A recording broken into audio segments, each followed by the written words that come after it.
Okay, so this is where we were last time.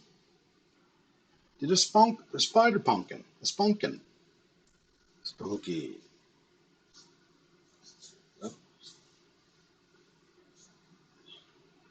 and then after that, I did a DeVille, which is kind of fun.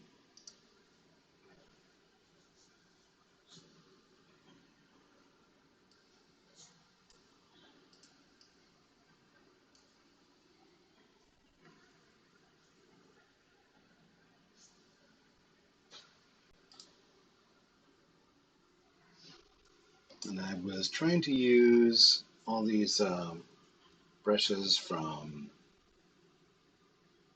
the Retro Supply Co. for their fun little art prompts. Today we're going to do a werewolf.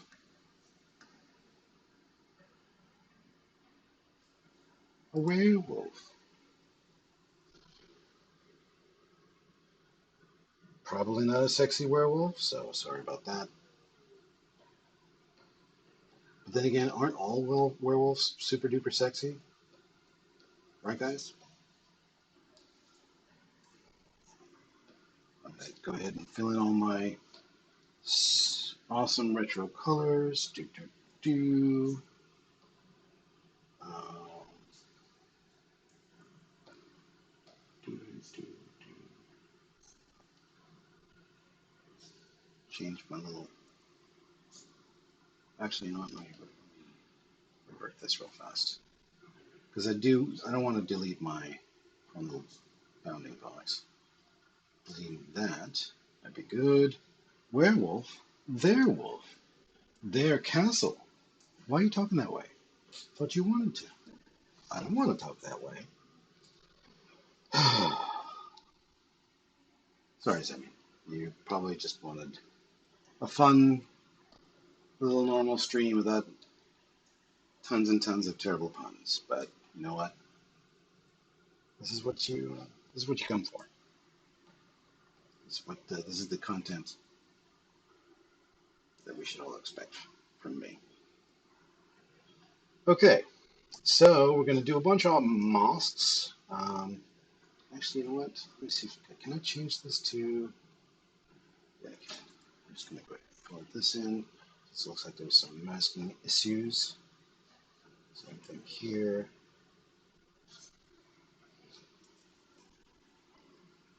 Do I have that yellow? I do not. Okay. Oh, but I don't want that pure one. It's kind of lame. I'm going to do this instead.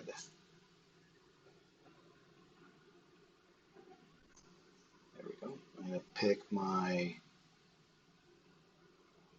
64 color palette from the early, I want to say the 60s.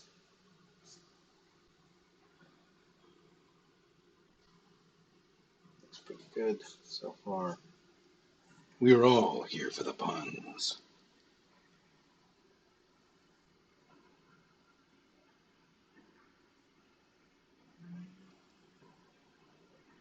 Excellent. So what have you guys been up to? I've missed you. Something terrible. Everything all right in the wonderful land of Laguna Beats? Looks like I have almost entire. Oh, I missed some people. Good. I mean, darn. We got 3 viewers. Let's see if we can get that down to one.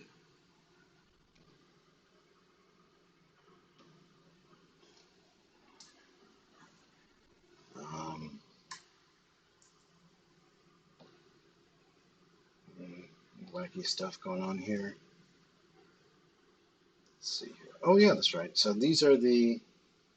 This is what I'm going to be using. Oops.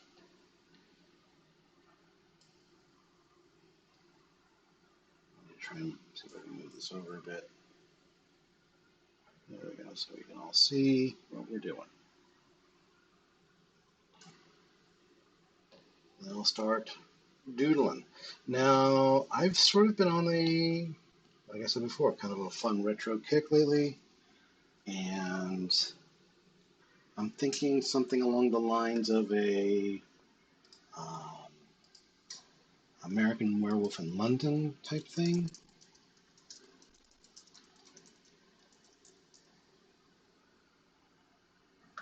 Or I could do, yeah, I don't want to, no, I definitely want to do that one.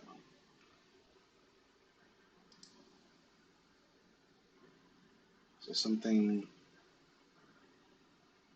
flower witches, hooray! Who doesn't love the flower witches? Witches with flower crowns.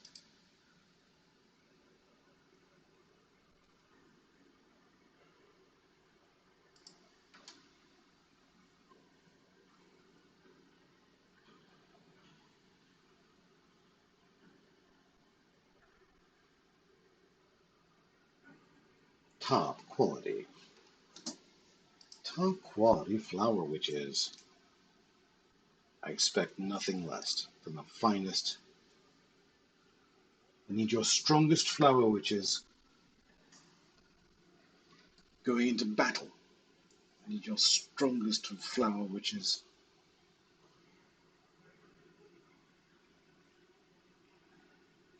Actually, you know what? Since I might be starting this.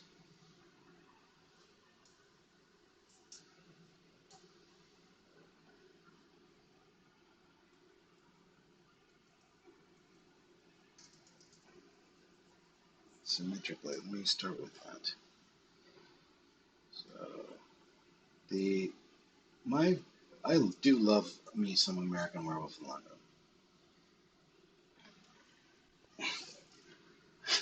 My flower witch is not strong enough. I'm not meant for gods, let alone a man. Flower seller,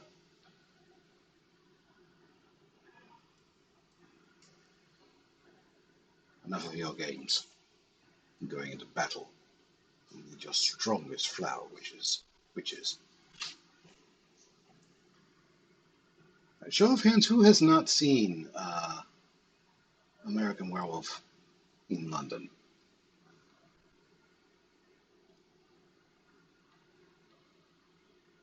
We've got it. We've got some proper monster effers in the chat here, so I'm thinking you guys have seen yourself some proper monster effers.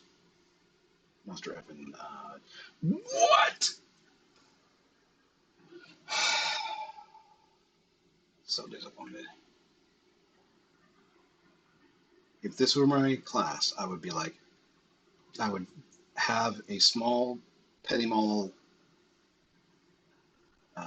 syndrome. I would like have some sort of seizure, and I would immediately take my existing uh, curriculum and throw it in the garbage. And I would be okay. So, you guys, when was the last time you guys actually saw a Oscar-winning piece of makeup or special effects for a horror movie, rated R, that practically nobody could actually watch because it's so goddamn scary. Oh, sorry there, Zini Art. The movie in question is American Werewolf in London. An American Werewolf in London. Uh, one of the one of the pieces of work from the problematic John Landis. Only second in problematicness to his son Max,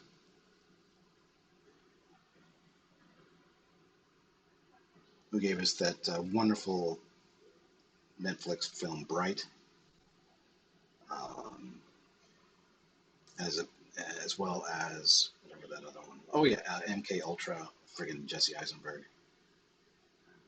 It got nominated for an Oscar for its makeup and special effects. It won an Oscar for its makeup and special effects. It's an Oscar-winning movie. Um,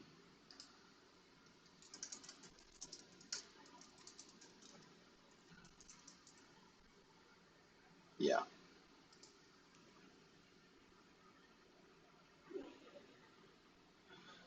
Won the 1981 Saturday Award for Best Foreign Film, first ever Academy Award for Best Makeup.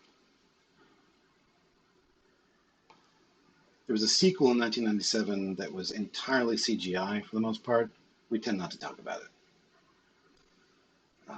Yeah, Bright was terrible. MK Ultra was terrible. Pretty much anything that Max Landis sets his grubby little hands on turns out to be not great.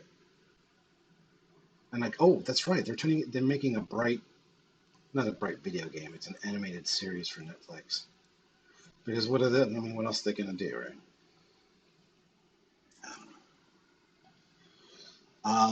Anyway, so the uh, special effects were all done by Rick Baker, who I believe was the guy responsible for the. Did he do the thing as well?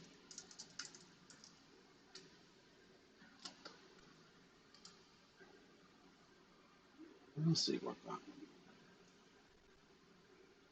He worked on Star Wars. Yeah, he did a bunch of makeup for Star Wars. Um, he did the makeup for Thriller, the um, the music video for Thriller, Michael Jackson's video, which also was directed by Landis. He did Captain EO again, directed by Landis and Michael Jackson. He did a bunch of makeup for Coming to America, Gorillas in the Mist, Gremlins 2, The Rocketeer, Ed Wood, Batman Forever, Harry and the Hendersons, The Frighteners. Oh, I remember that one. The remake of Psycho with Vince Vaughn came out in '88 or '98. He did Hellboy. He did The Ring, Ring 2. Let's see, he did all the practical makeup for King Kong, a bunch of X-Men movies, Maleficent, Tron, and Orbit. Good grief. Wild Wild West. Yeah, so basically any movie that like Eddie Murphy or Will Smith or Michael Jackson or Tim Burton had anything to do with. No, he does all the horror movies. Rick Baker he's retired now, but he still has he's pretty active on social media and he likes throwing his stuff around. He like does, I think he has a school for the most part, like a little makeup art academy. Um, he just doesn't work on movies anymore. Um, oh, that's right. He did the Haunted Mansion, the Haunted Mansion that Eddie Murphy's Haunted Mansion movie. That's right. Which is I think you can watch now on like Disney Plus or something. But I think they're doing another one, but with Muppets. Should be kind of fun. Anyway, but his start was with this movie, which literally is about a couple of backpackers in 1981. It was a tiny little film. It's gone on to be this crazy cult classic. Um, about a couple of American backpackers who are going through England. They're up in the moors in northern England. And sure enough, they're out when they're told that they shouldn't be. Yeah, they're doing a Muppets Haunted Mansion with freaking. There's a crazy scene apparently that everybody's talking about where Kermit is dressed up as Miss Piggy and Miss Piggy is dressed up as Kermit. And it's like people are losing their minds. Apparently, it's really really funny. But yeah, it's like Will Arnett's in it. He plays like I guess it's like taking a couple pages from oh, what's the movie that came out again about 20 years ago? Oh shoot, it was The Haunting of Hill House. There we go. It's kind of the idea. It's like Gonzo and not Rizzo, but the Pepe the Prawn are they have to spend the night in a haunted house, and it's but it's haunted by Muppet ghosts. Yeah. So anyway, I guess they want to do like take a couple of pages from like Muppets Treasure Island or something. I don't know if it's a musical. I don't know. Could be.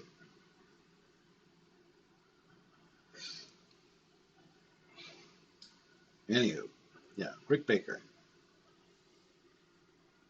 super cool.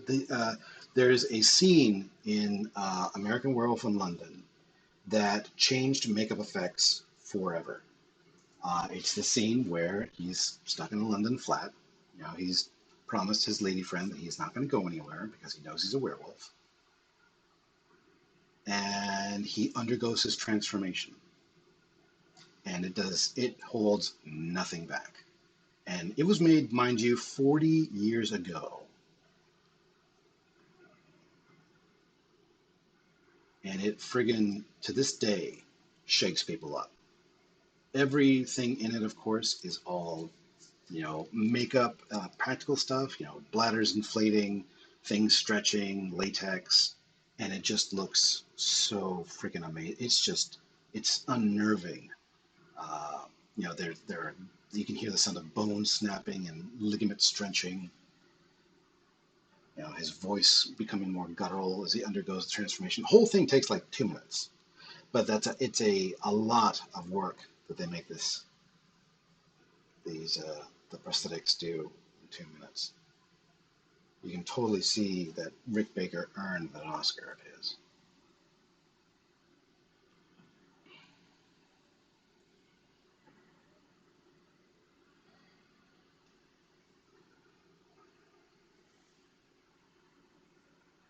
Yeah, just check it out on YouTube. There are so many little. If you just want, actually, you know what? Don't check it on YouTube. You can, if you have Peacock, which it's one of these CBS. I think I can turn this off now. When the no, not CBS, NBC. It's the um, subscription that they have. I think it's on there.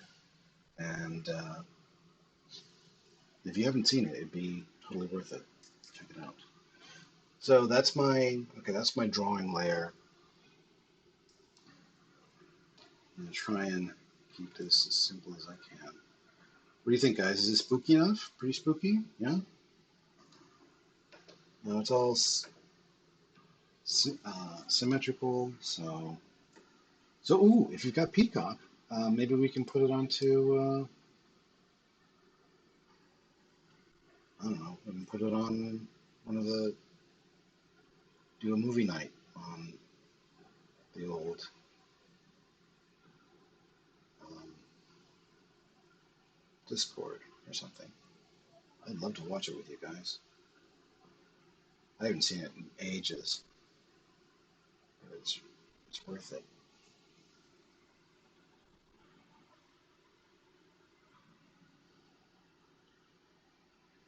Oh, it absolutely is great.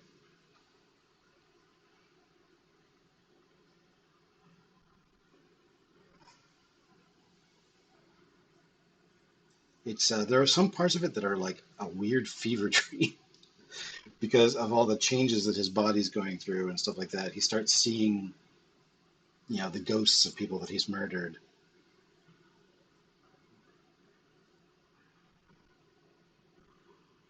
It's I don't I feel like I'm spoiling too much for you. I'll shush. But it is truly an amazing work of art. You should definitely see it if you haven't.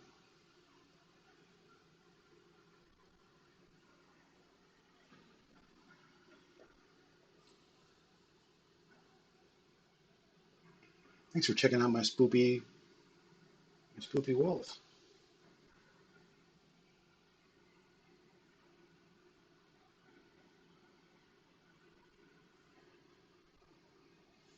It is without a doubt the most evil of all werewolves that I've seen on like pop media.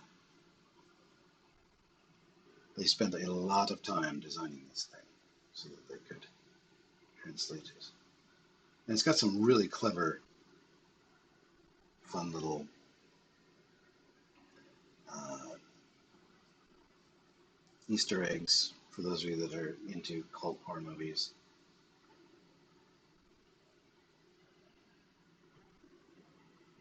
want to spoil anything too much for you, so I'll shush. But if you haven't seen it, check it out. It's a lot of fun.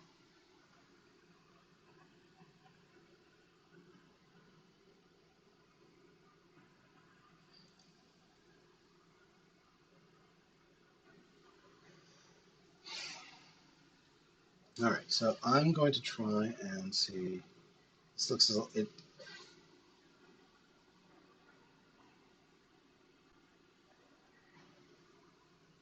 Really cool. In doing stuff for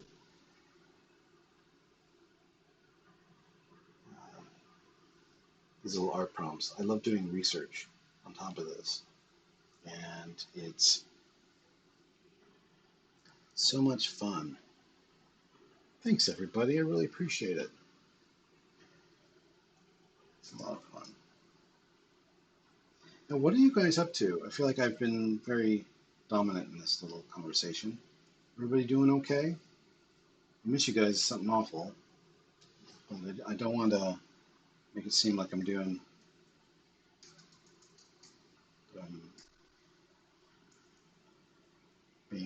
a weirdo.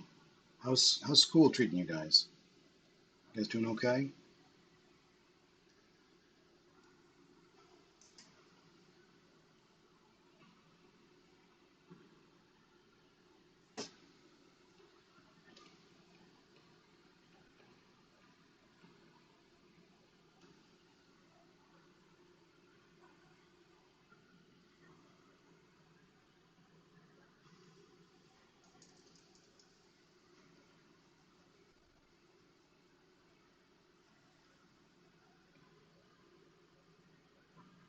Everybody's gone silent.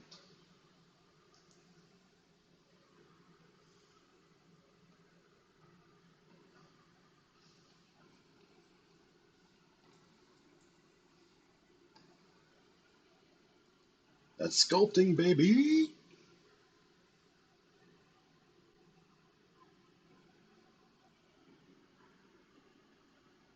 Important fingerprint. I'm trying to rest my back right now because I strained it. Warrior, no.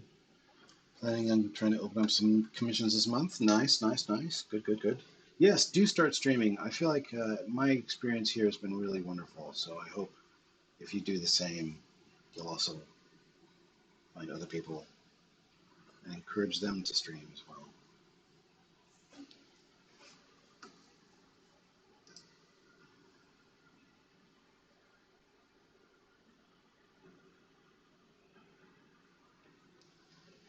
Where's your back though? Why? What happened to your back there, Reese? What's going on, Ruru? Rutro.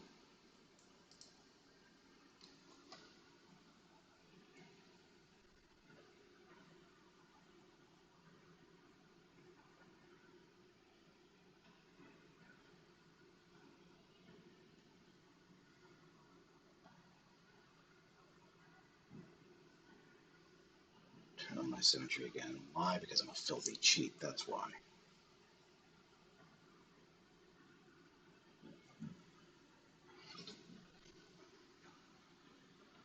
Lifting around some packages without lifting from the knees. Boom.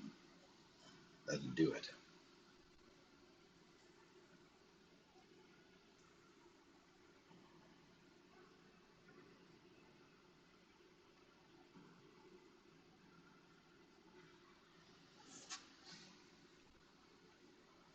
All right, guys, take a page from Reru's book. If you're going to get yoked and you want to do powerlifting,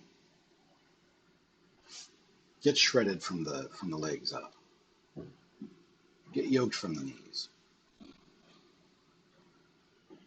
Don't be a dum dum and lift from your back because you'll die. You get a busted. You get some busted spinach. That's no bueno. You don't want to do that. All right, Reru. You want to rewind, Reru. Never forget the leg day. Yeah. Never forget you have legs. Okay? They're there. They're the arms for your hips. They're there to lift things up too. Just like your hips are the shoulders for your bottom. What? That makes no sense, Caleb. Shut up. Listen. Stay a while and listen.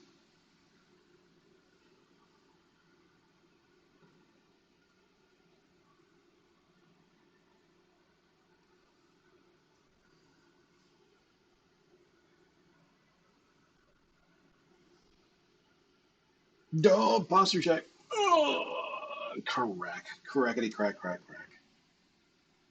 Yes. It sounds delightful. Feels even better. Fantastic. Oh, so I was talking research. Right, right, right. So I've discovered in my snooping that I believe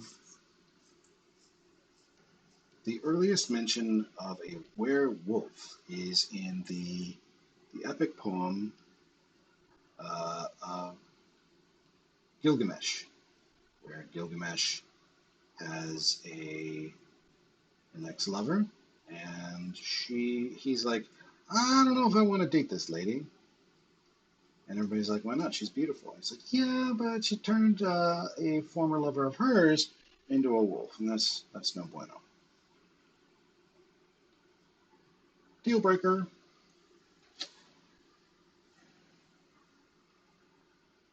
So that's that. And then there are also mentions, of course, of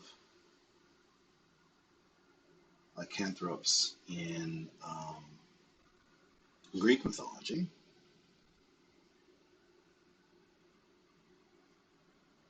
I believe that's what is it, Lycoon? I can't remember the pronunciation of the story. The like some lesser little Peloponnesian king who discovers that he's going to be it's like very early in the cycle, so it's like the laws of what humans and mortals do and can't do hasn't really been written down yet. And so one guy discovers he's going to play host to Zeus, and he's like, oh man, I'm going to make the most delicious friggin' cocktails and do roast apples and apple turnovers and apple pie and apple sauce, apple whiskey, everything. So much deliciousness. Oh, but I don't have any meat. What's the rarest meat there is? I know. People. People are meat. So he kills his son, and he gives this delicious meal he offers it to Zeus, who immediately knows there's something off. And Zeus, say what you will about the guy, he has very few positive traits. But one of them is the fact he doesn't jive on cannibalism. So he says, you invite me here and you expect me to eat.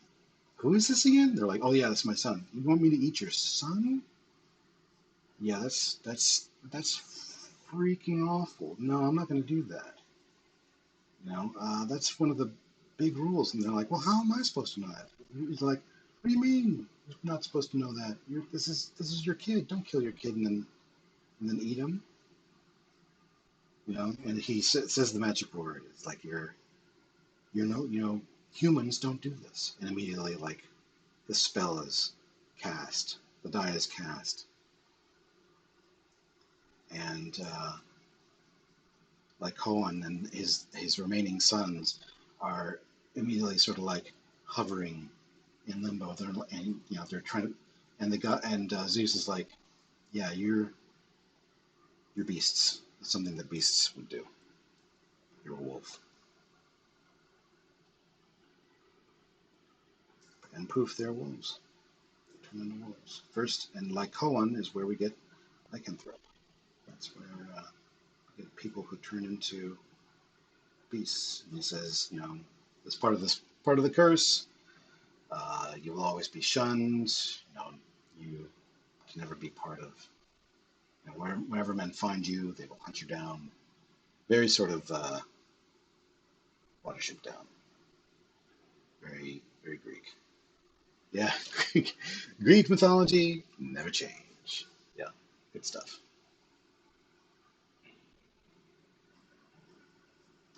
So that's where we get lycanthrope, lycoan, and the Greek king. And there's tons and tons of others, of course.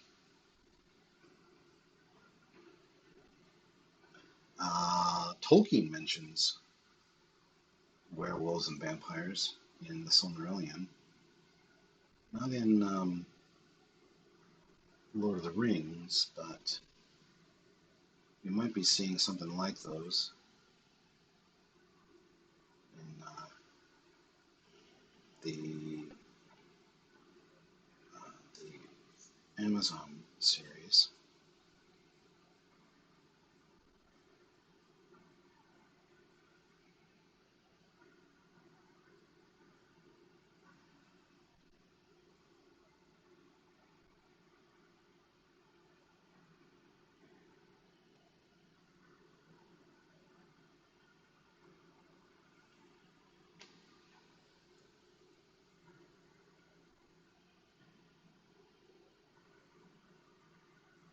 That should be fun.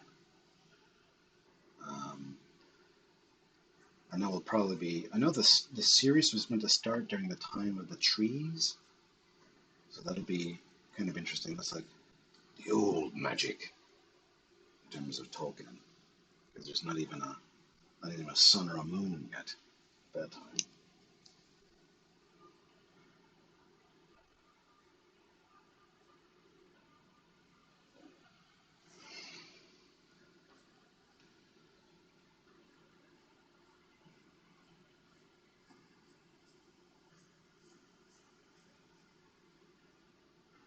Oh, this is really kind of fun.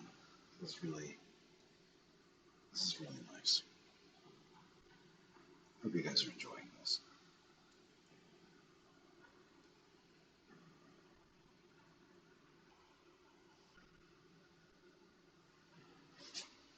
Beware the moon. Oh, thank you so much. It's I can't take a lot of credit for it. This is pretty much right out of Rick Baker. Oops. I'm gonna wait on that tongue till a little bit later. Some canines here with the tearing teeth for a wolf.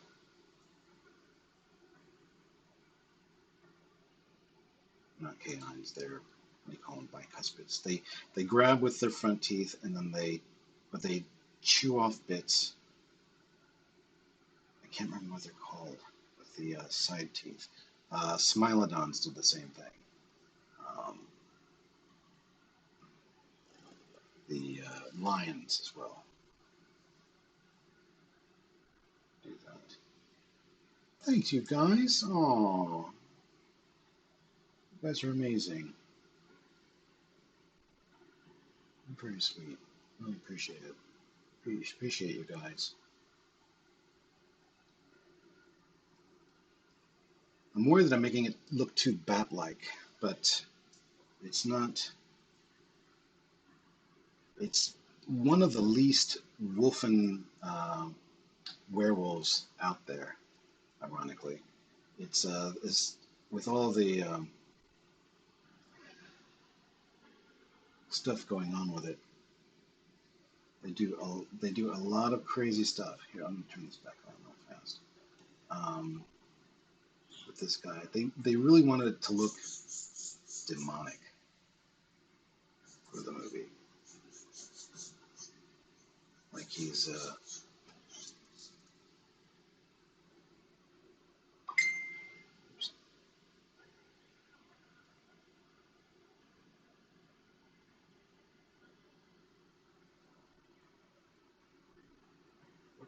Did I not turn it on? Oh, I didn't. Oh, there we go. There we go.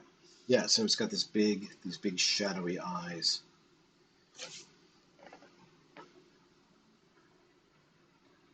It's got this really demonic, almost vampiric kind of like face patterning. It walks. When they figured out what it would walk like, it's basically just a guy in a little furry suit, but it's but with the head down, it's very hard to see.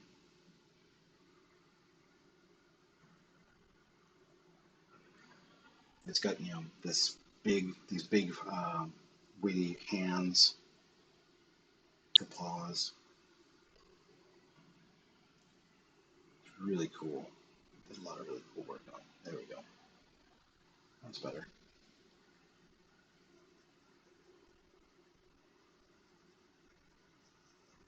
It's the first time I've ever painted this guy.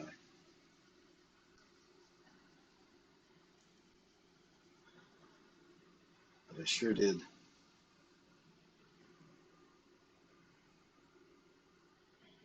enjoy it. All right, so let's see if we can't go back to the other pencil I was using, the charcoal pencils.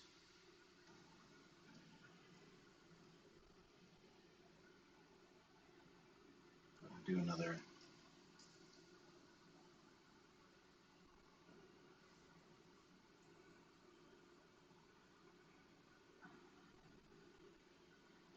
round on this guy. Puppy. Oops.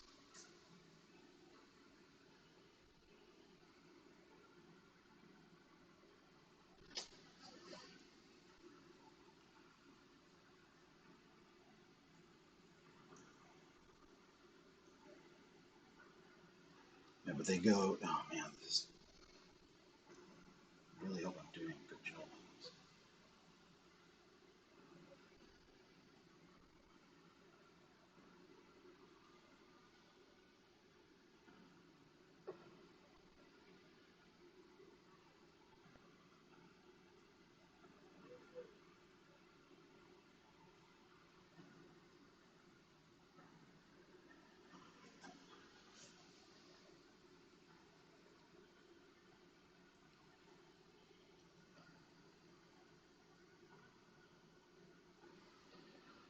'Go. He's totally a friend shape. Yes, 100%. He's here to snuggle.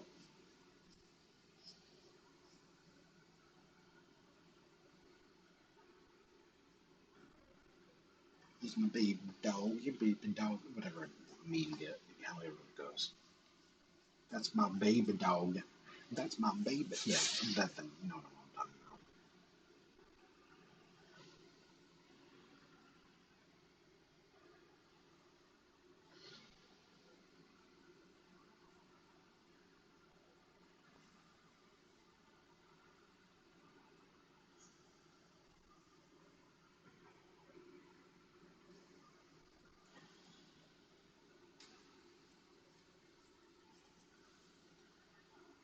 100% friend shape.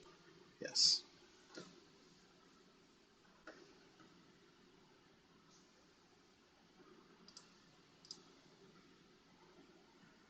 Ooh, neck crack. Good stuff. Speaking of memes, have you seen the empty chairs and empty tables set to the Muppets? What? No, I have not. Sorry about that. That was probably a little loud or obnoxious. I beg your pardon.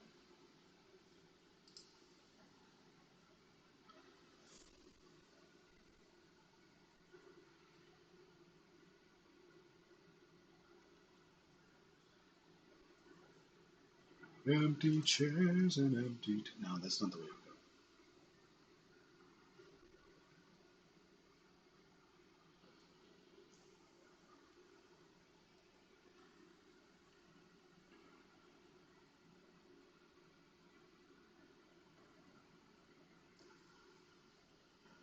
They'll send it to you because on Oh My God, it's just there's no words. I believe you.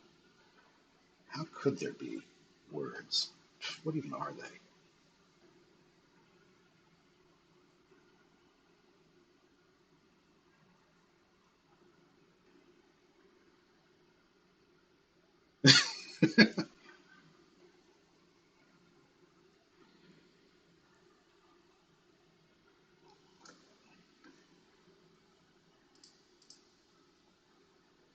Yeah.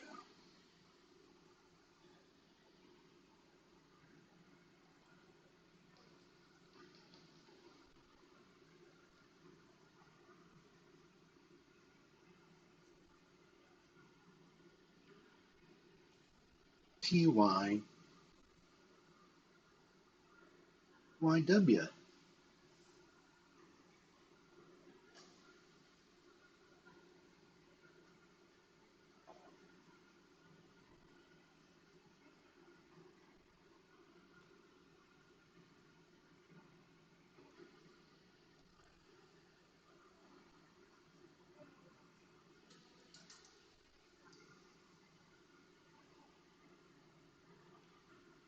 Whoa.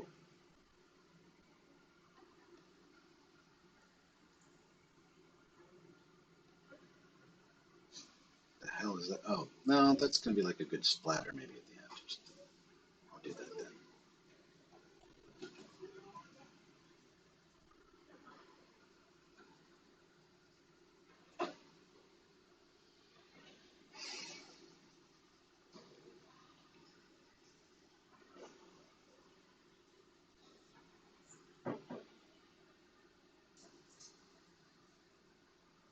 Do, do, do, do, do, do.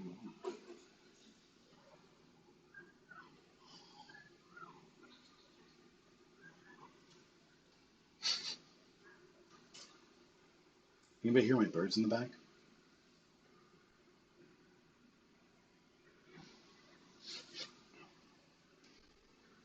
Whoa, where you go? There he is. Make sure. Whoop. Dang it. Keeps centering off. There we go.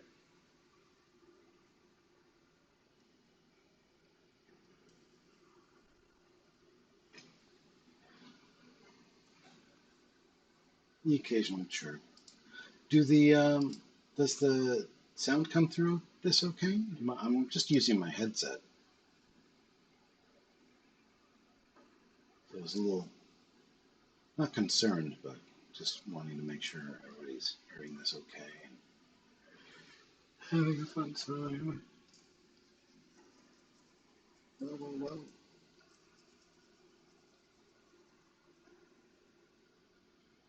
Can hear you just fine. Oh, purple heart. Hooray.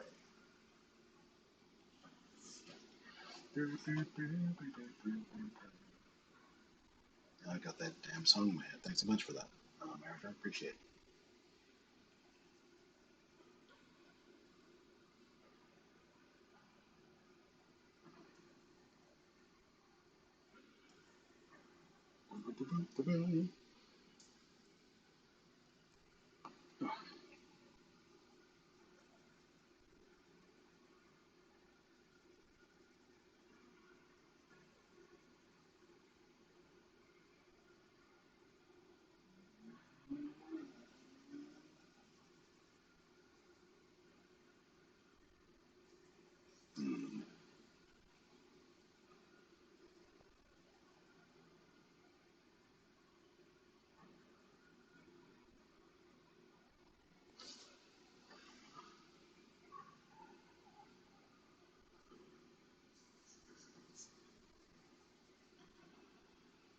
It's a little quiet, but other than that, it's perfect. Thank you. I want to do an ASMR art stream.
Sorry, I should probably put on some music here.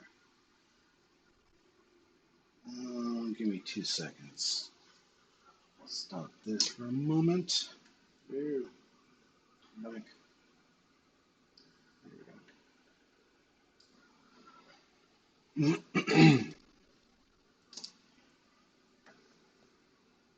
And let's see.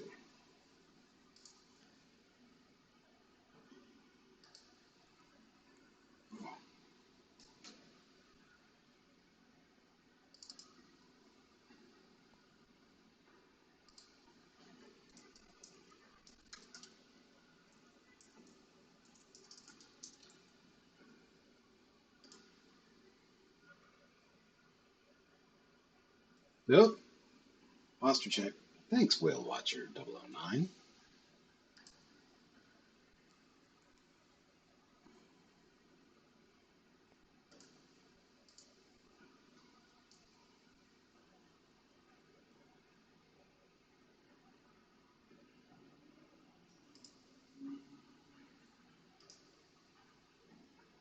Hydrate. I don't have anything to hydrate with. Oh, God. What's going to happen? Dear Lord. Uh, hmm. Hmm.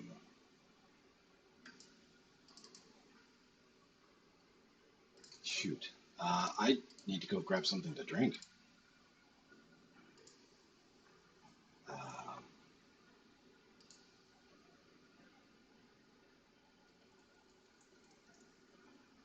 oh, poop.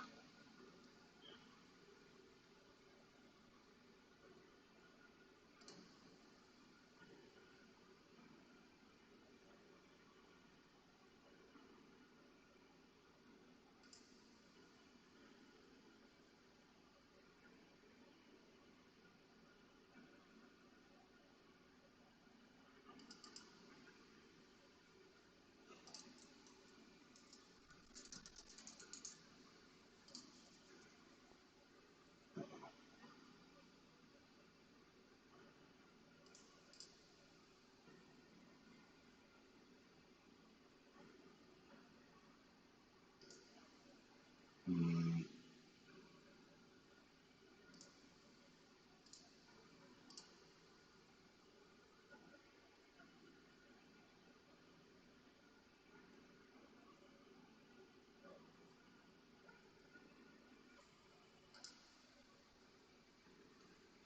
Oh, I know what I can do. Here we go. I'll just put on Spotify for a second. I've got a special little thing that I can listen to while, or that you guys can listen to while I go get myself a tasty beverage. And I will then see.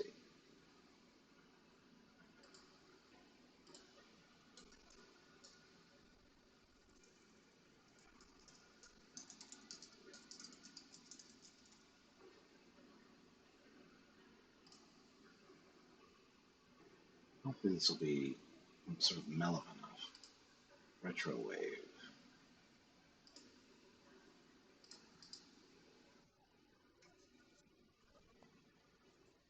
No, that's pretty janky. Yes.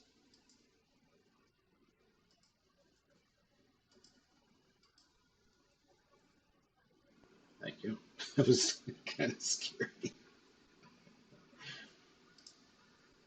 Let's see. Here we go.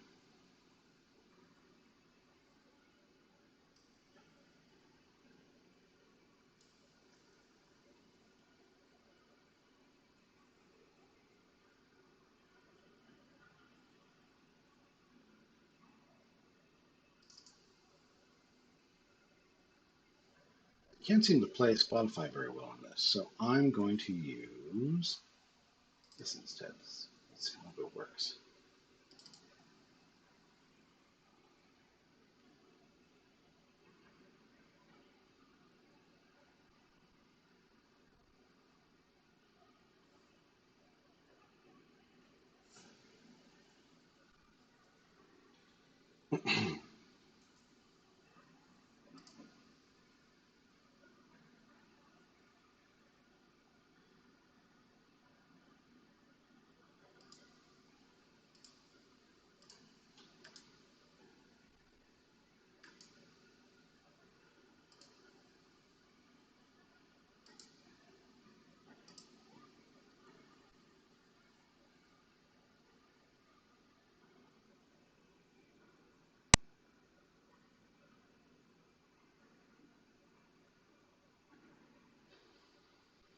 Right. This is untoward, so I'm going to just write on here real quick.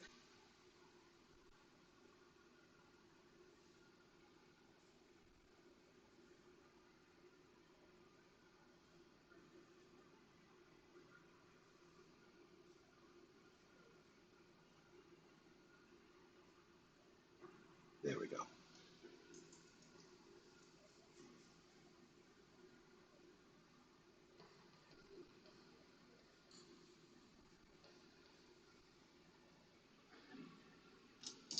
Just so people know what I'm doing.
Can you guys hear any music?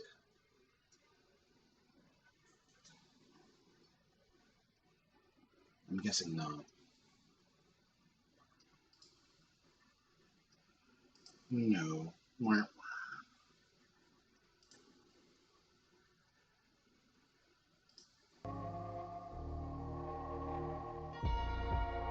About that.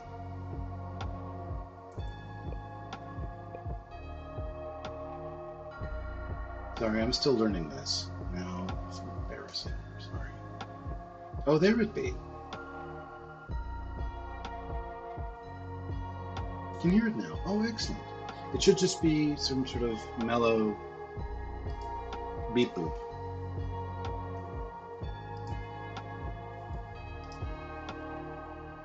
Oh, there it is. Yee. Very cool.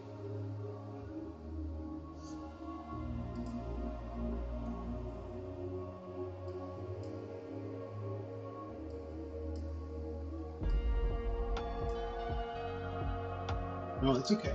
No, I think that has more to do with me than anything else. Give me a second. I'll be right back. And just listen to the fun music and look at my burb. There you go.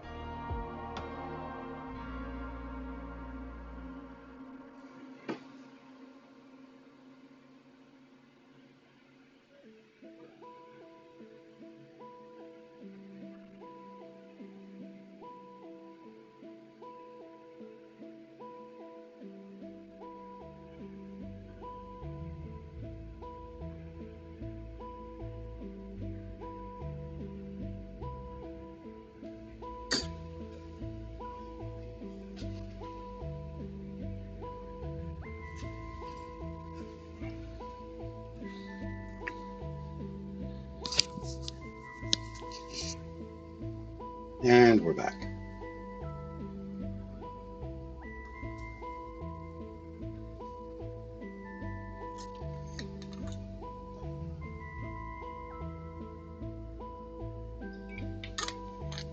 Ah, delicious.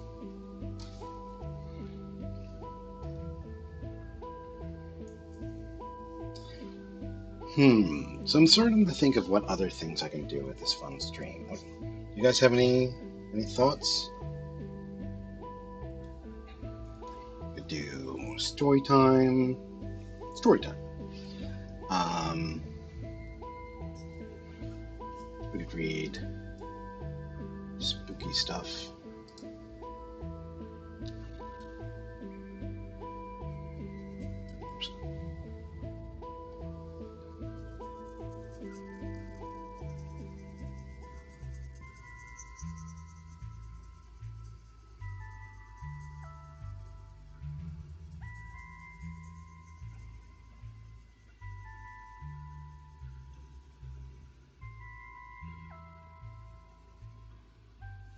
Spooky experiences. I like that.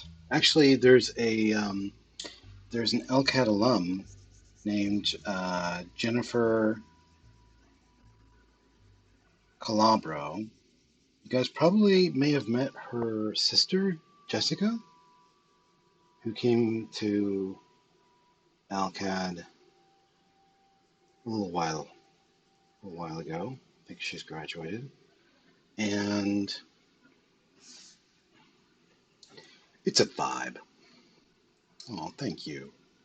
And she does a podcast now called A Jaunty Haunt, where she talks to people in the animation world about spooky experiences, and I think she does like tarot readings and stuff like that.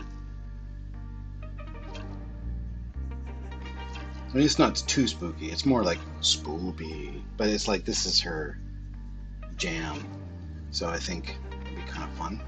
Actually, let me see if I can find a link to it. I think Jennifer has interviewed a couple different podcasts.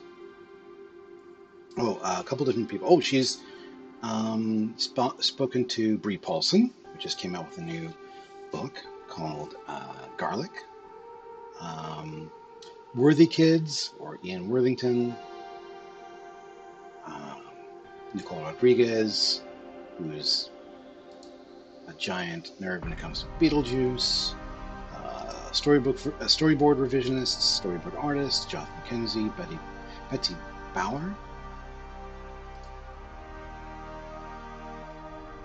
where they talk about unsolved mysteries. Cheyenne Curtis, who works for Disney TV animation as a character designer.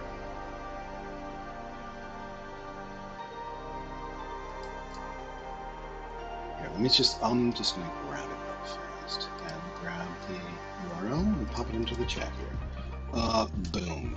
Check it out. Yes. I love the stuff that Worthy Kids has been doing lately that makes it look like old Rankin Bass cartoons from the 70s. This makes me so happy. That's pretty much my childhood right there, guys. Says a lot. Sorry, I keep getting loud there. Don't mean to.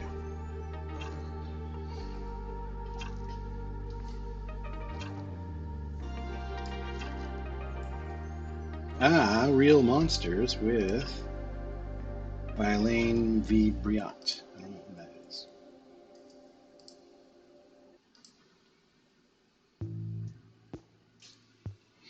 I don't know who that is.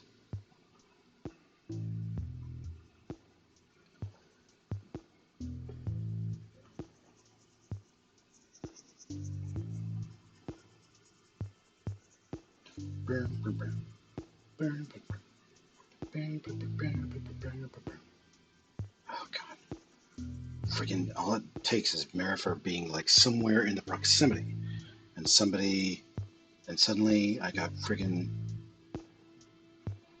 Broadway melodies stuck in my ding dong brain.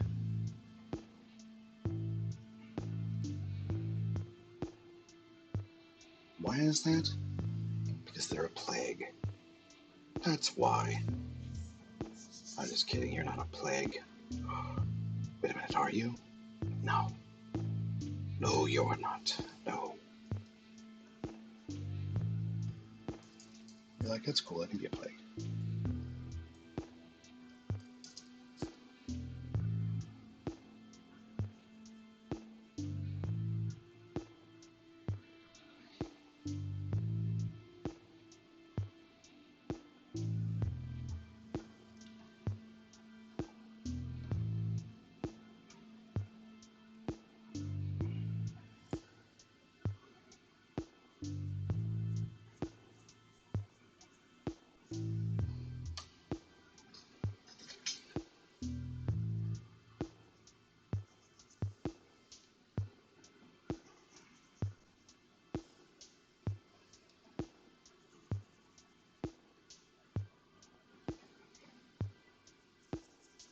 The last thing I want to do is make it look like it's smiling.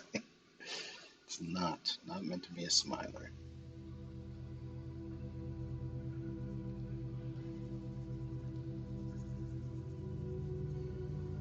It's just what happens when theater kids encounter other theater kids. And yeah, exactly. It's like spontaneous combustion.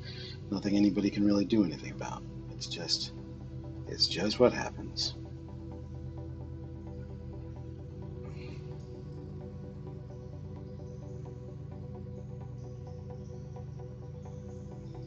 Oops.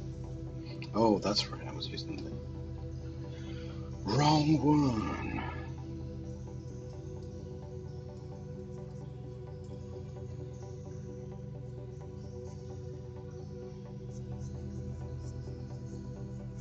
Spontaneous show tunes. Kadoosh.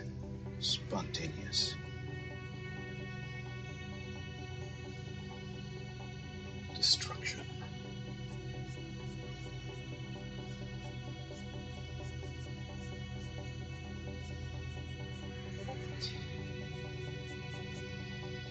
This reminds me a little bit of this work I've been doing lately with, no, don't want to do that. I've been using, instead of paper lately, I've been using these other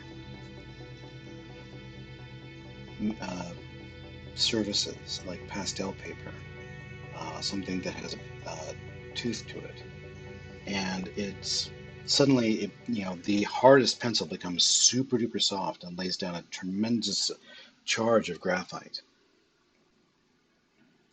on pastel paper.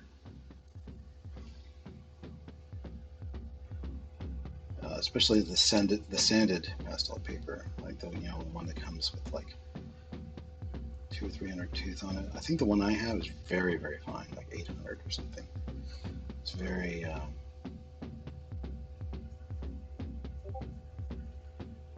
very, very light, but it's been such a cool experience drawing on it.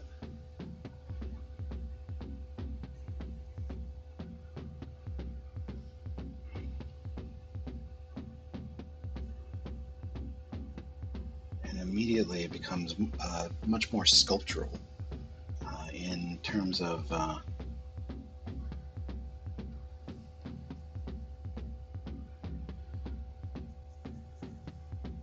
picking up lights, laying down lights.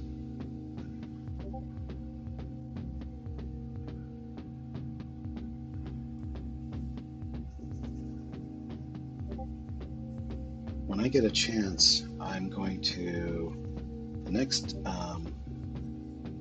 stream I do, maybe I'll try and do something like that, where I pick up just some graphite and start laying it down on top of pastel paper, so you guys can sort of see what I'm talking about.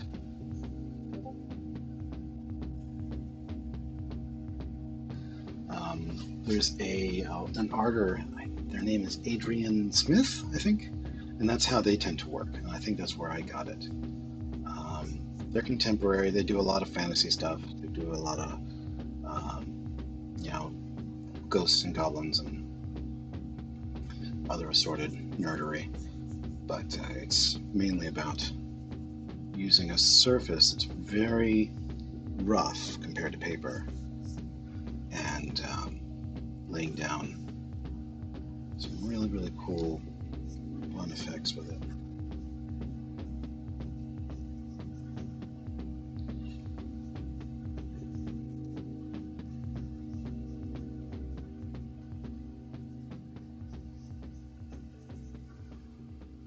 Put some more graphite down. Back here, needs to push this back.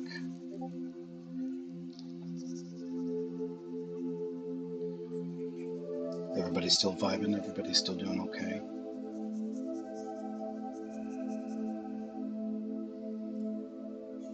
I'm not trying to be needy, just this is the first time in a while that I've done this. The couplets, oh,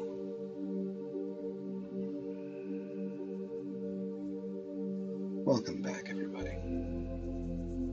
Missed you.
I'm trying to keep this as close as I can to the source material without copying it too much.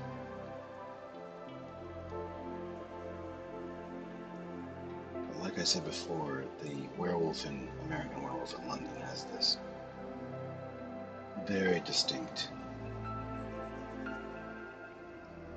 almost like facial stripes.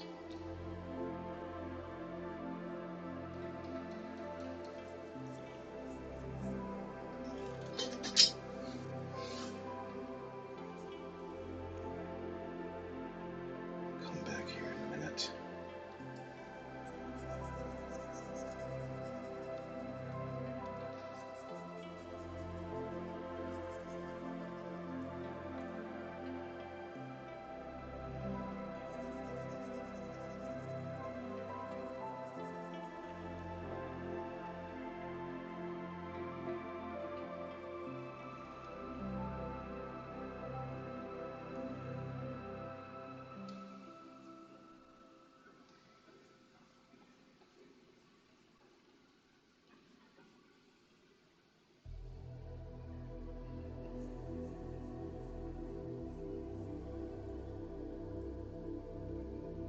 Looking pretty good so far, I think.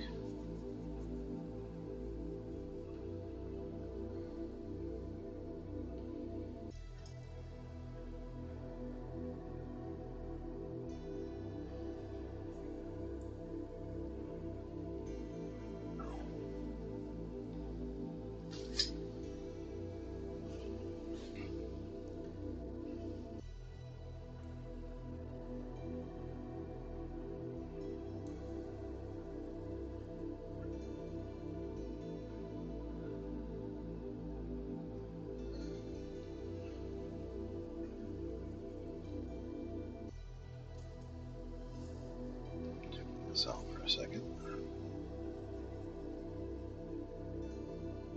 Hit that a little bit more. There we go.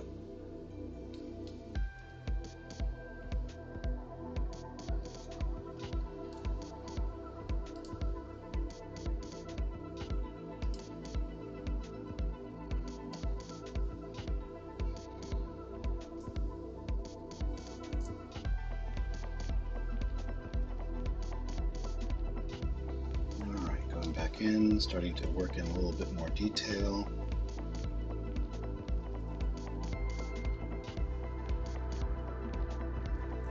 This keeps getting cooler and cooler. Oh, save. I need to do that. I need to make a note for saving.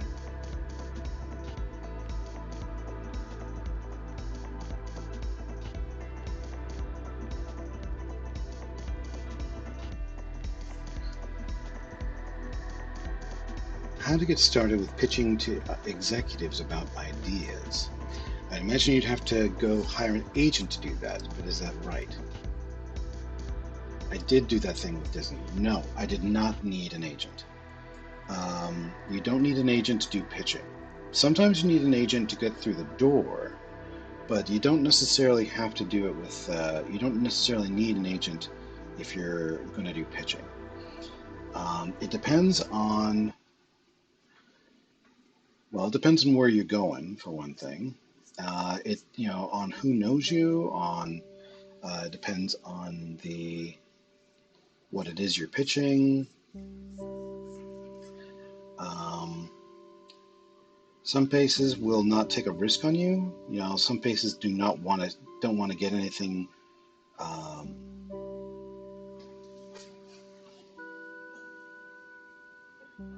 They don't want unsolicited ideas because they don't want to be accused later on of ripping somebody off.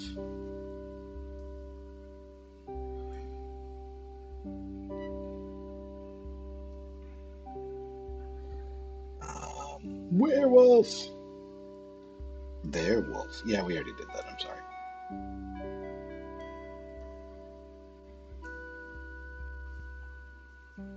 Oops. Hey there, Mad Meeper. Welcome aboard the Crazy Train.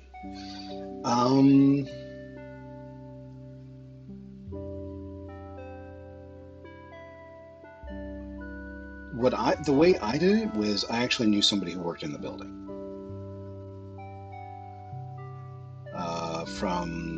Who worked at Bento Box before. And we always ask Werewolf. Oh dear, this is terrible.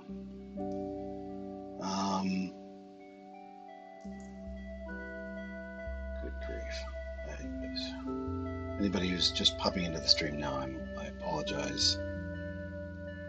I don't know where these people get their terrible jokes. I take no responsibility.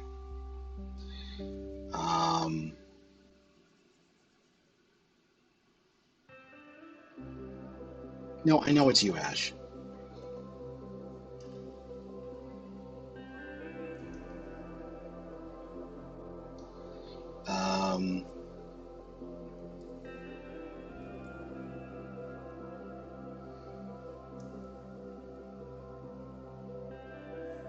Let's see.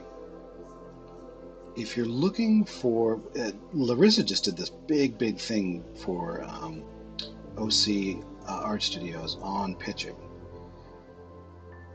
If you are looking for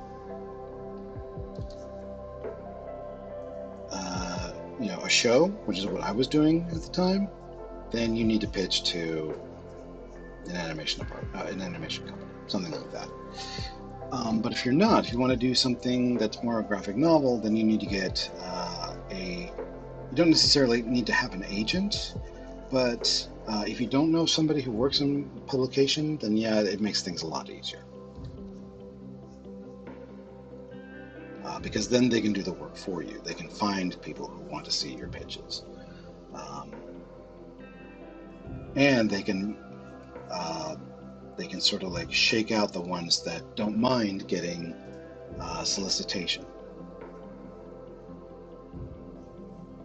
And they can start auctioning you out. I believe that's, well, actually, you know what? No, that's not what happened with Bree. Bree, I believe, went to the Society for Children's Book Writers and Illustrators. Went to one of their conventions, and that's where they got sort of set up, I believe. I don't know Bree's story very well. But at the moment, that's kind of where I'm sort of focusing myself.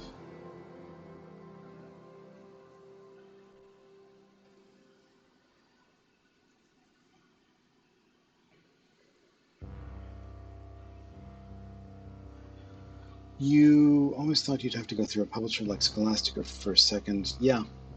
Well, again, it depends. It depends on what you're doing. You know, if you're doing a graphic novel, yeah, then you need to find a publisher. But normally, an agent can help you do that, so that you can just spend your time doing the artwork.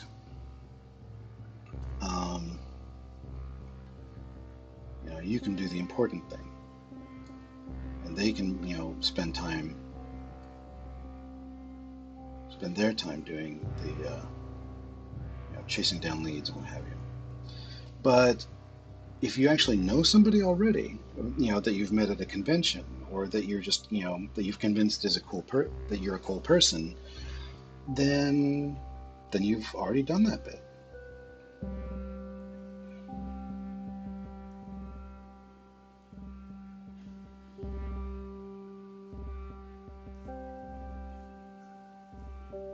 You've already convinced them that you're the person that they would like to work with.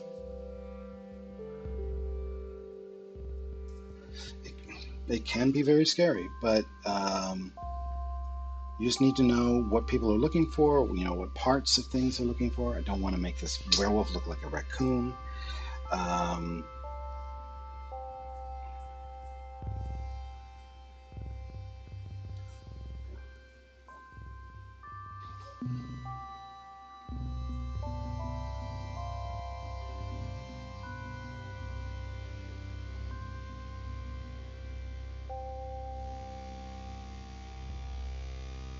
What if it was a werewolf raccoon?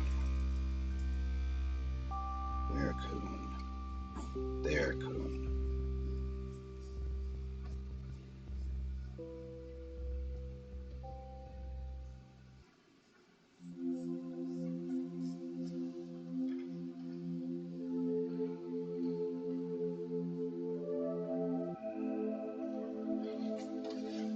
Network is a nightmare. It's not a nightmare. You can do it.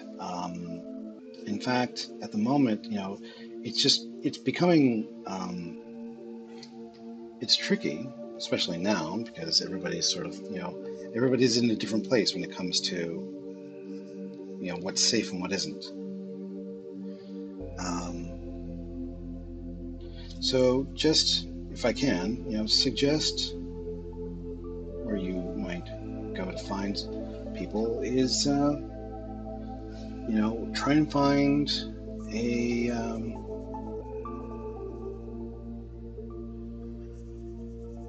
maybe like a writer's room or a group of writers, maybe that I've already, there's always going to be somebody there who knows somebody else who needs some assistance in putting together, their next project. Posture check, thank you very much.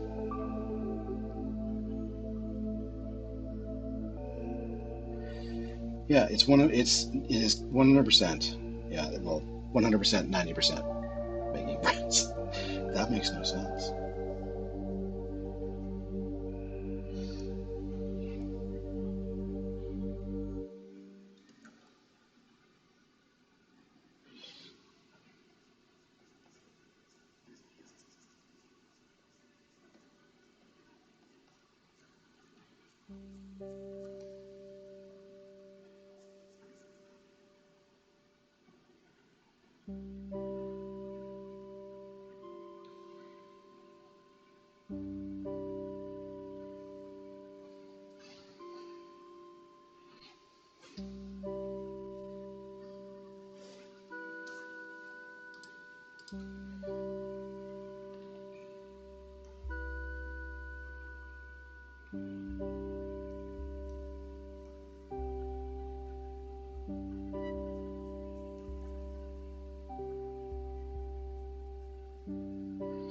IDK publishing. Oh, I don't know publishing, but in animation, at least, a lot of networking is just making friends and sharing your work with them in a genuine manner. Exactly. Your sphere of influence grows over time. People start thinking about you when gigs and positions open up. The same thing is very much happens in publication. It's almost exactly the same thing.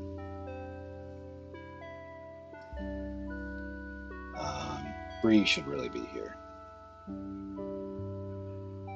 They could really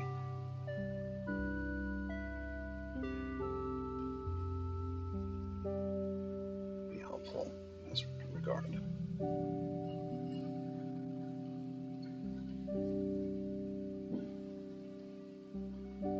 Because at the moment, my own networking pool has dried up a little bit, mainly because I've been working on my own stuff and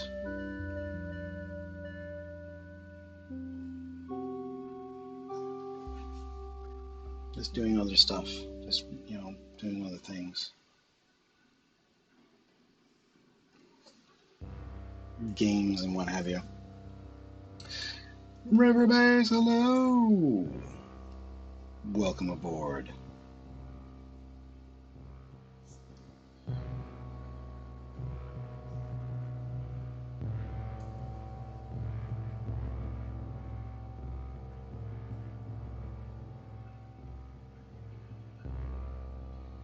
Are conventions and stuff opening up again? They are, slowly.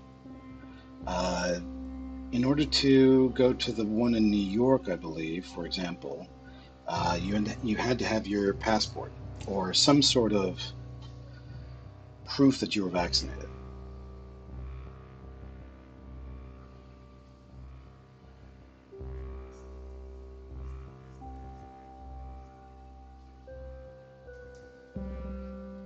Yeah.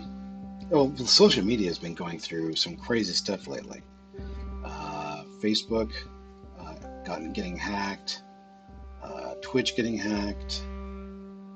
To be honest, I feel like everyone's networking stuff got messed up a lot. Yeah. Oh no, Lightbox has already passed.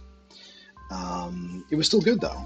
I mean, it's still a really great opportunity, but yeah, it's. Oh, and this weekend, I believe, is Design Con. I want to say. I think. Anybody confirm or deny that?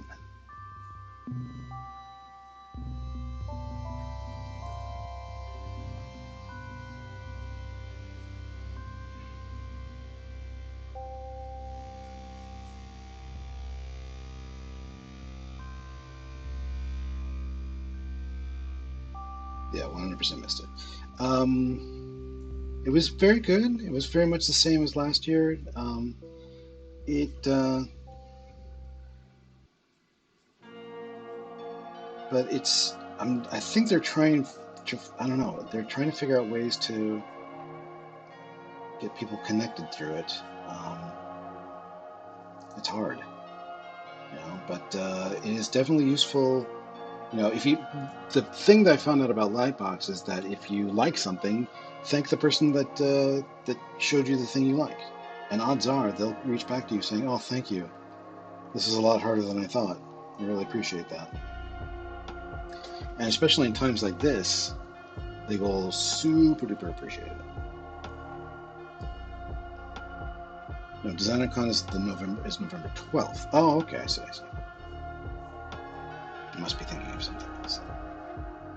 Gotta be real, I didn't like LBX nearly as much online as in person. Oh, yeah, totally.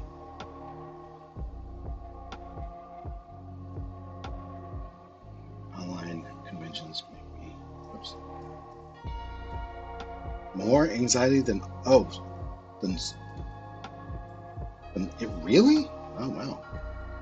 Yeah, you'll need to get over that, I'm afraid. It's hard, but sorry, Zumi, but it's true. We need to find ways to. We can't make things in a void. We need somebody to show. And you get that. I know you do. It's just it is pretty tricky.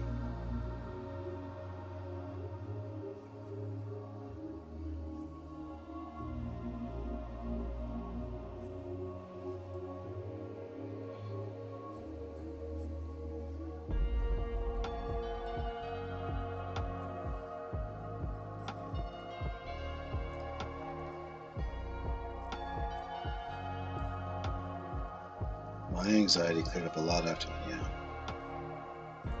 Well, it's not faking it. It's just practice. Just keep working. Practice. Keep when you get your first. You know, it will happen when you get your first gig, and it'll happen probably when you least expect it. But it will happen, and they tend to sort of blossom out that way.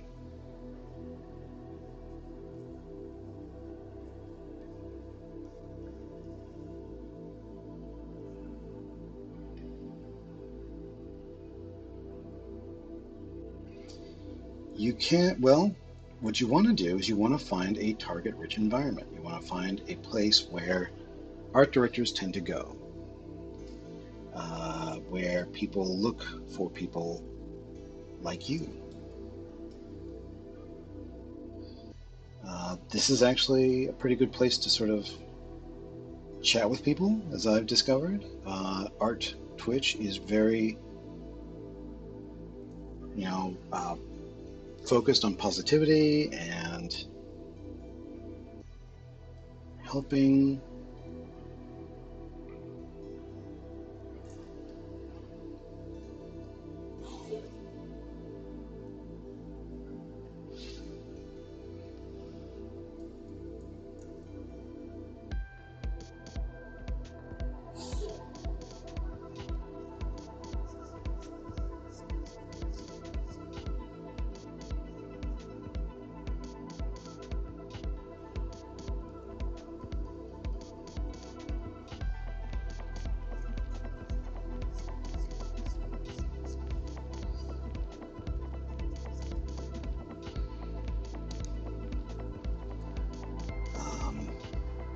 Competence boost I got when my first job. Yeah.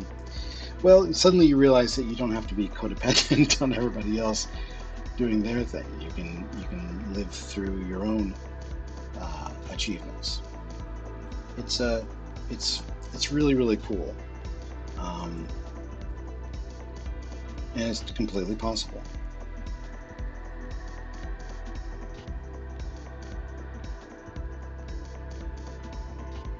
Take chances, make mistakes, get messy. Who said that? Hello, Marifer. Welcome back.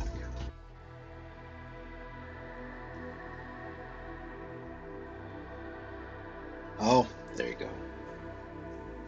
Yeah, listen to Miss Frizzle. She knows what she's talking about.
familiar. Here's a specific question. I've been floundering for a while, just trying to find some freelance design slash illustration work. Is there somewhere online to go looking? Do I need to cold contact people over and over? Or do I just need to be known? Hmm.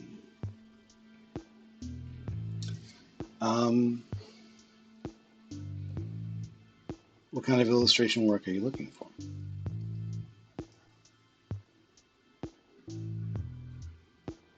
I mean, look at your portfolio.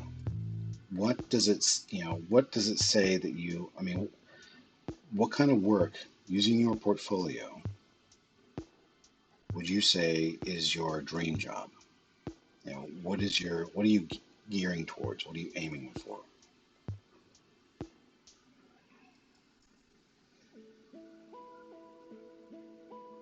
If an art director were to look at it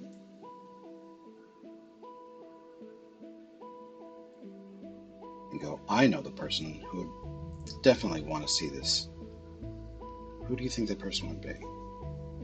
Would it be somebody in comics? Would it be somebody in illustration, print, merch, uh, publication, kids publication?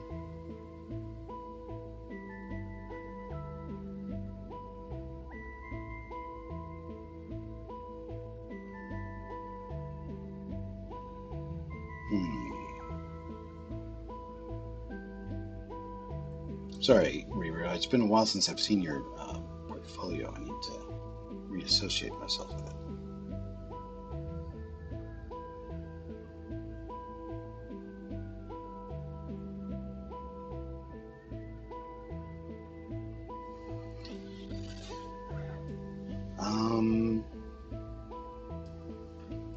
Let me see. Funky illustration and character design. Riri, do you want to drop your portfolio in the old chat here?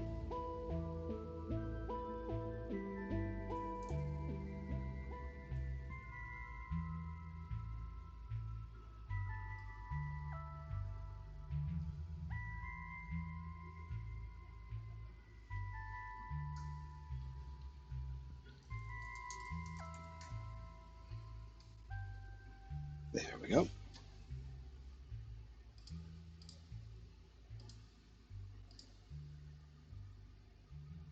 Riri. Ruh-roh. Okay, so future not found. Here we are. So we've got some aliens, a couple of creepy little mermaids, Thanatos. We've got some spooky surrealism. Let's see what else. Ah, okay. So we've got Cygnus, and we've got Cygnus's boss form, Mr. F. Mr. F. The Volt Kids. Now these are pretty cool because this one actually shows you shows a potential art director that you've got some you got an eye for diversity.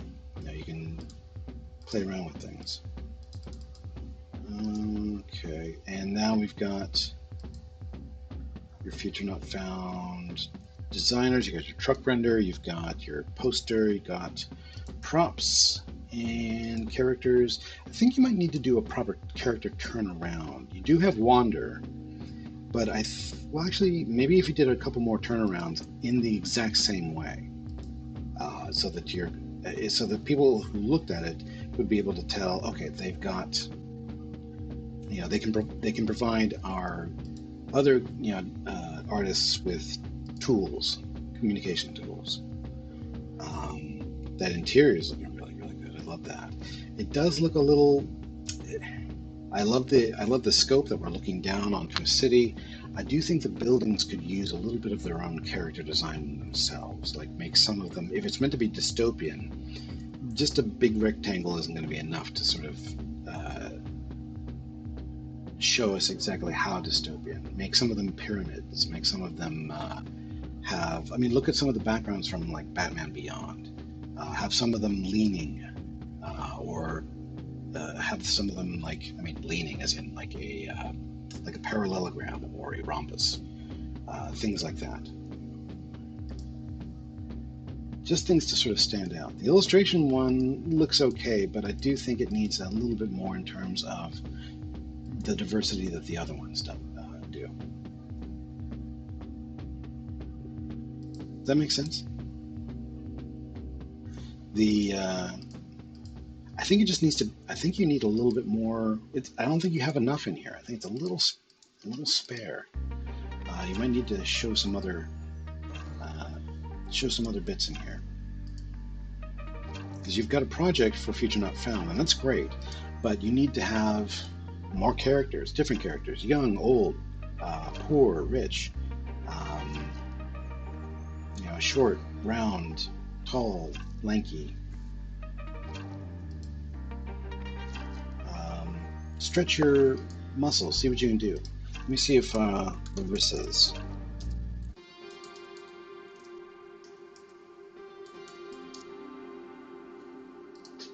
illustrations are up. Yeah, so Larissa, oh my gosh, this is a ton. Um, Here, let me put Marissa's into the chat. If you took out some old stuff, fair enough. That's totally fine. Um, so here's Larissa's portfolio, and heck with it, I'll put my own in here as well. I'll put a bunch of stuff in there.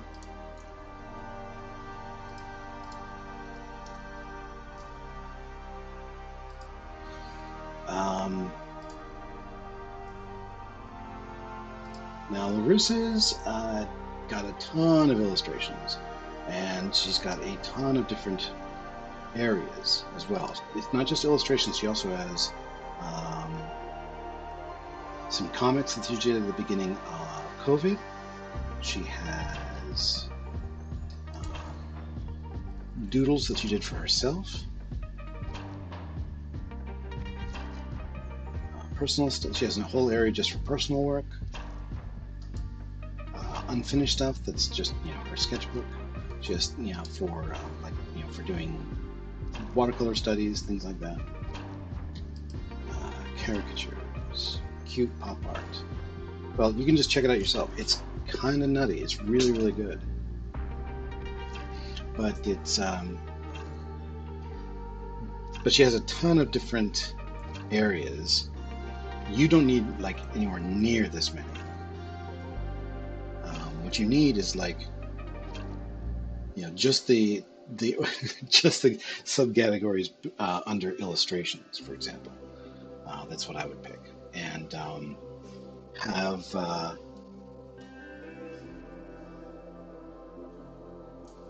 and have a good like maybe 12 items or articles inside of each. That's what I would go with.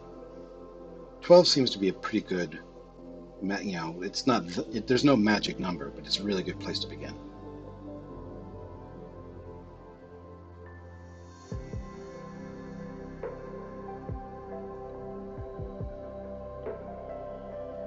Does that help at all? Ruru?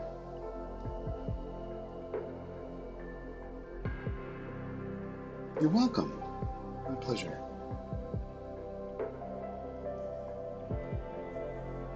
I've been receiving a lot of help myself. Teaching that class with Larissa was really, really helpful just for me.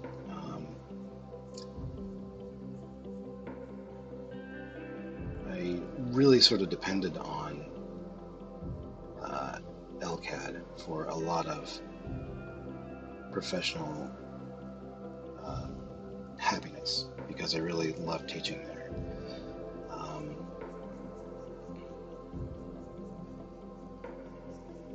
don't think I'm going to be going back anytime soon.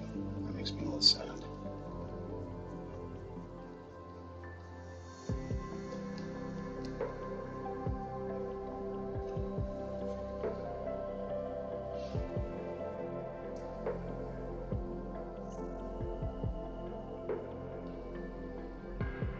Oh, thank you, Ashley. That makes me very happy. Thank you. I'm glad that that you enjoyed your time in my classes. I certainly enjoyed having you there. I learned a lot from you. I am still teaching.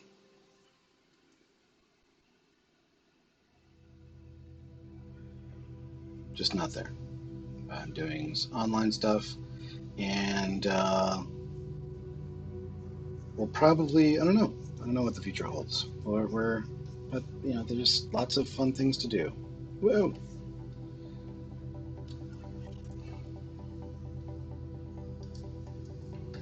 Oh, you guys are very kind.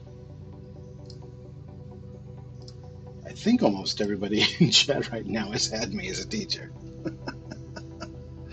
Yeah, Larissa's amazing too. I'm very fortunate to have been able to teach a class with her. Uh, I think she feels the same. It was a lot of fun.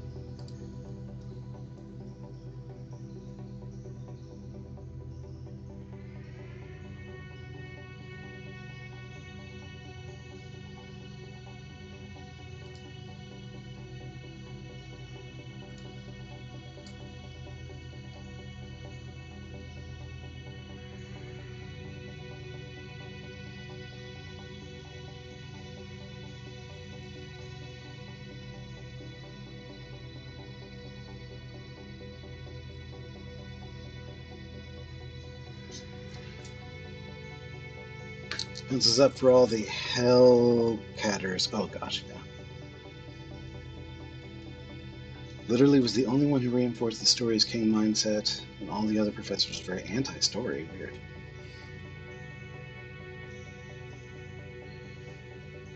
Hellcat.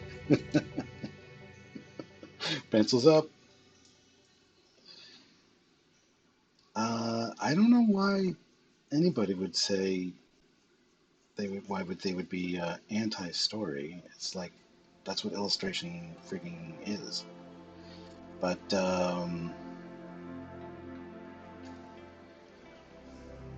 don't know.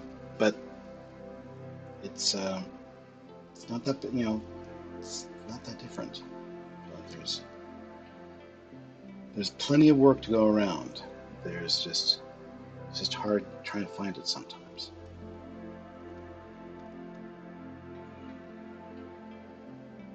Unfortunately, that's why we got each other. We can try and help each other out. If I can find it for you, I'd be happy to.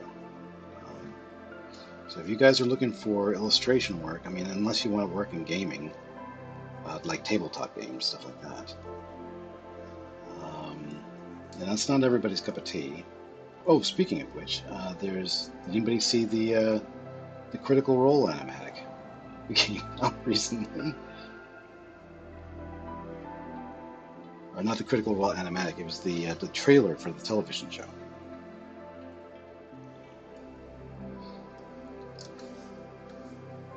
I believe it's going to be at the opening credits for Critical Role.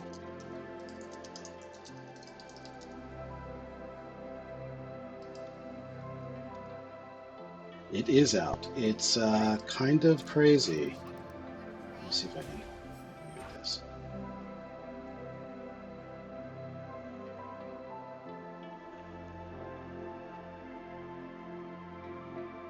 Yeah, it's going to explode again. Well, what's crazy is that these guys make a ton of money. Here, I will share it. Boom, check it out. It is in their chat. They're actually, Critical Role is now like a corporation with like 40 people. It's their full-time job now. It used to be their hobby. Not everybody digs that sort of stuff. I know that they lost at least one player who was like, no thanks, and you guys shouldn't do it either. And they're just like, no, we want to turn this into a thing. Thanks, Tutor. So there's a difference of opinion. Yeah, there it's pretty cool. Yeah, no, well, the player they lost was I think they were sick. They had a lot of drama. It was difficult for everybody. Probably for the best thing for everybody that he didn't continue, himself included. But anyway, but it turned out great.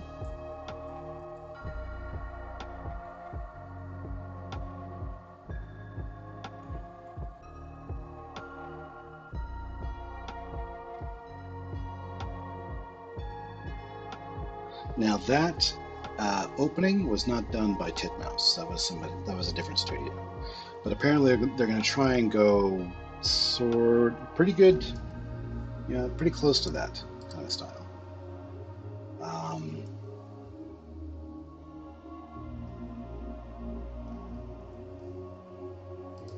yeah, it looks really, really sharp. Everybody was just totally blown away by it.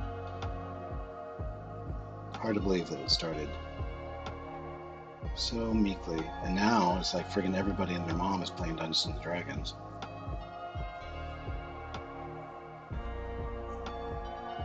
Thanks to guys like them and McElroy's. And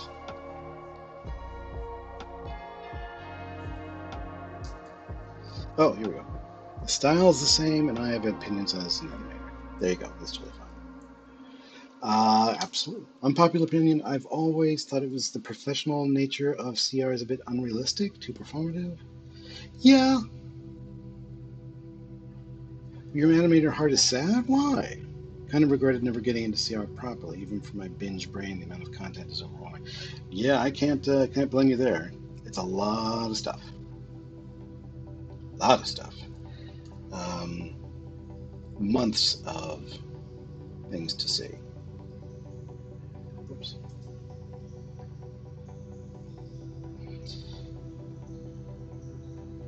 Yeah, it's a lot. And some people have said, yeah, it's very sort of, they're like, I get it. They want to make money on it. Good for them. It's, but it's a little, shall we say, mercenary in the way that they treat some of their fans sometimes.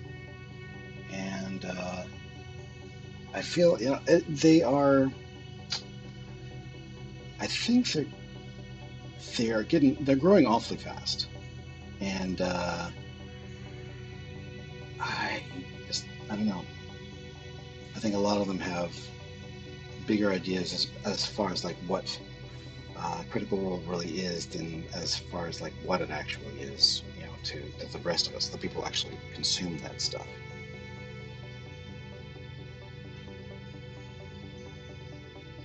Oh, the animation's outsourced. It's very obvious that the vast majority of the animation wasn't done by a skilled hand.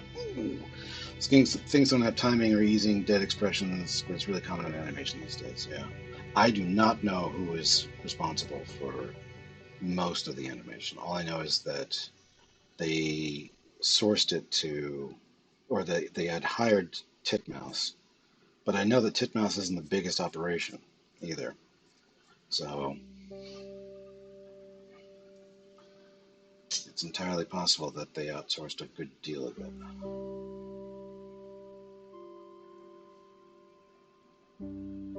As you say.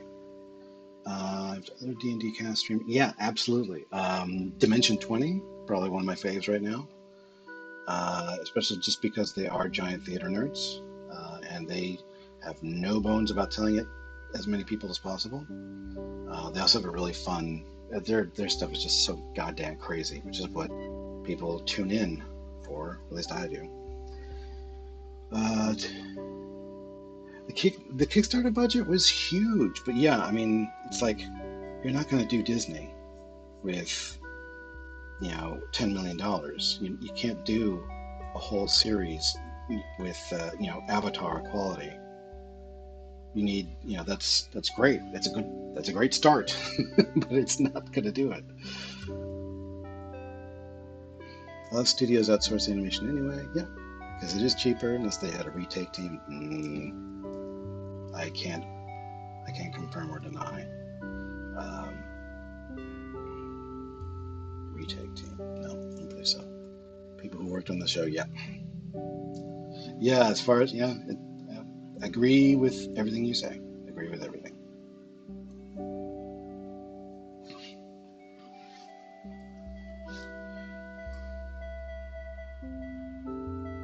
But the important thing is werewolf. That's the important thing. Werewolf. Castle. But you're a very skilled animator, so having your thoughts on it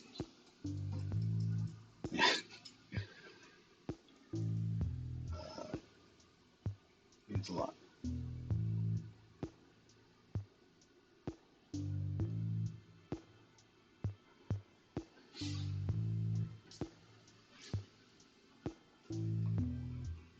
I said I did back the Kickstarter. Oh, there you go. Hell yeah. That works.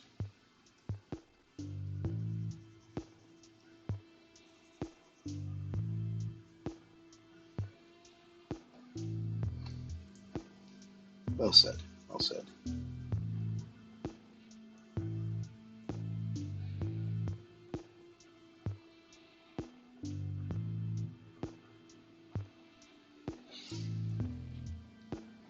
But yes, animator Eagle Eyes won't ever stop telling me when things look wrong. Yep. I feel you.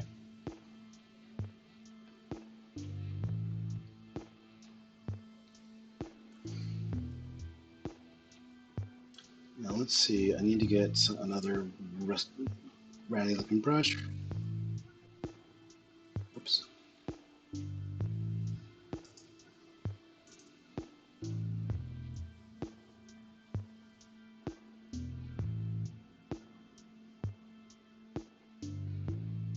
So this is going to be one of these things that you really need a, whoops. Oh, out of the blue. Oh, hydrate!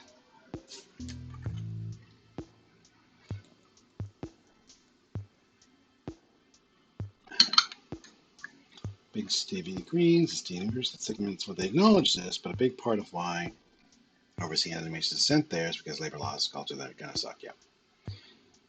It never rubbed me that they showed it in the good. Oh, I see what you mean. Yeah. Yeah, I feel you.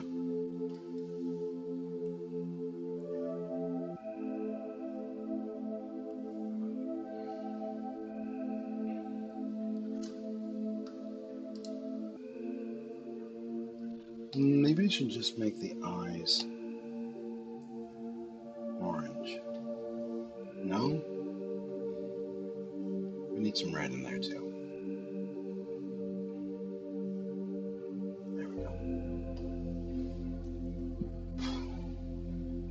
Happy that CR has brought D&D to the main. Yep.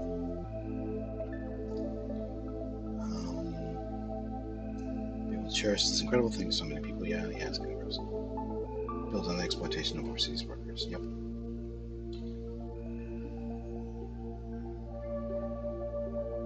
Yeah, even Miyazaki, like sometimes during his behind the scenes things, will say, yeah, well, maybe we need. It looks like we're gonna have to give all these frames to Korea. We're gonna have to give them to Final Draft or something.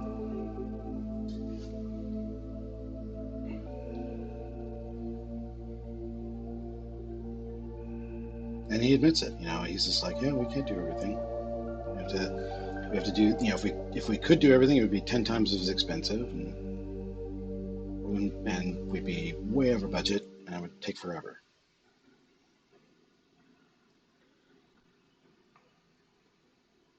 Yeah, something like that.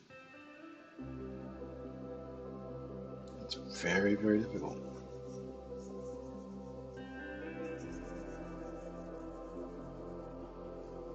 And he's not happy about it. He's just like, this is just the way the thing works right now.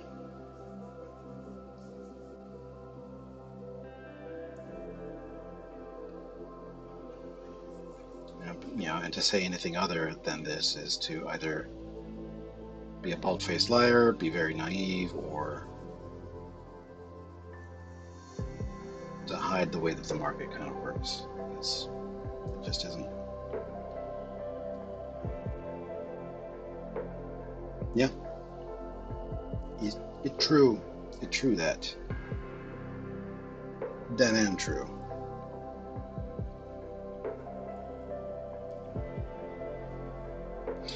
So what I'm doing here is I'm putting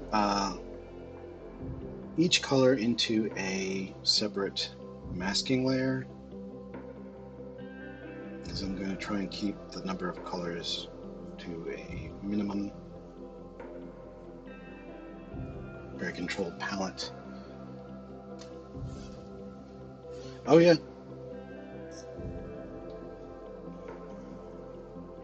It does look very good, to be sure.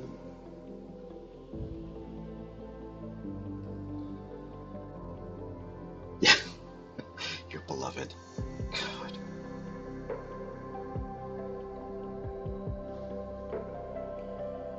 Nerd alert.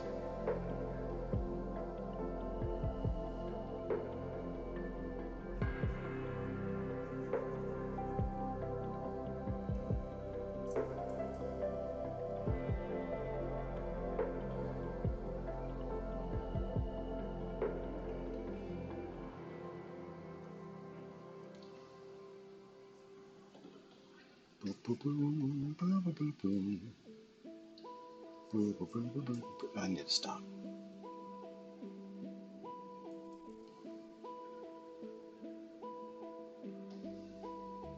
Oh. Oh.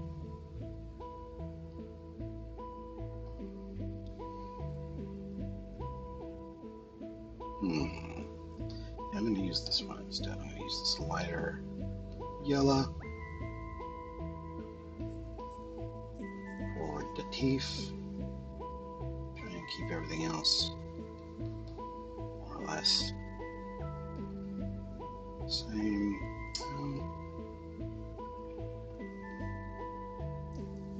There we go.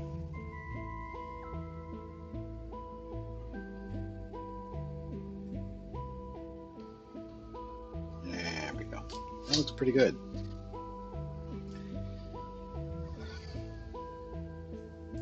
Oh, thank you. Now, if I was going to, now it might, let's see here.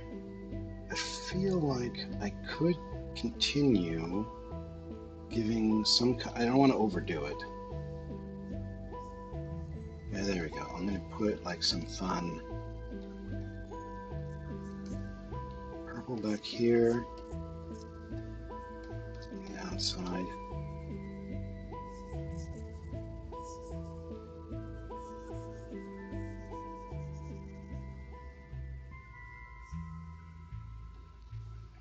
And let's see what happens. I'm going to put a bit of blue for the guy liner under our wolf's eyeballs for shade.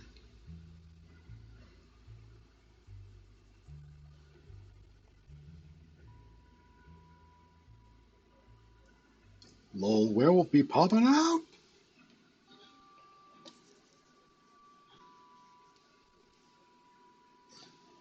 Now, let me see if I can get rid of some of these. One is in the foreground.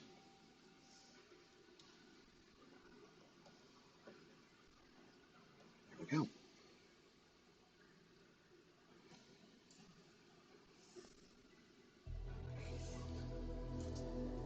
Just gonna get rid of some of these masking lines here. Looks okay. Just a little bit of background contrast. I feel like they might need more.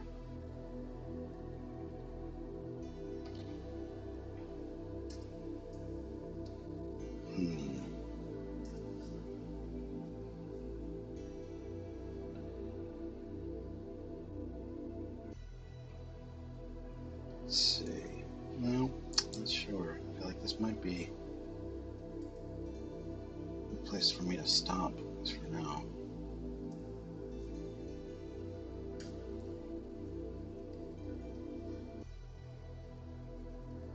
There we go.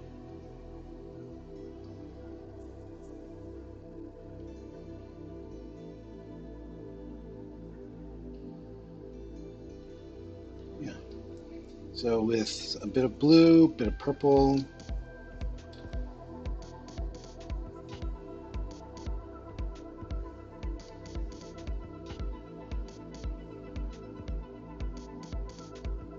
That looks pretty good. Werewolf's names in redacted is Lupin and shaking your head. Yeah, you should be shaking your head. Talk on it.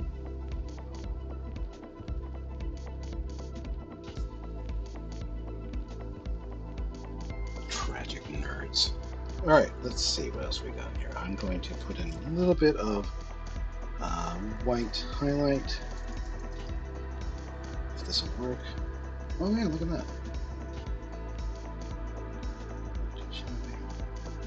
And it's still underneath the highlight layer, so that's good. Bit too much? No, I don't think so. It looks okay.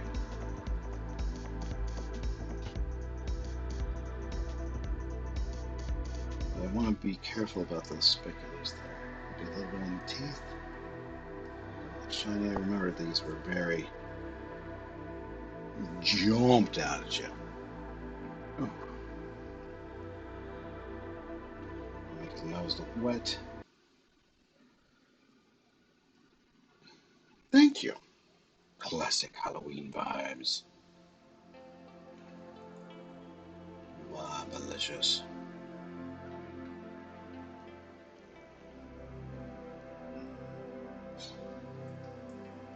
Well, now we're talking. Yes. Beware the moon. That's pretty good. Hit the bottom of these teethies.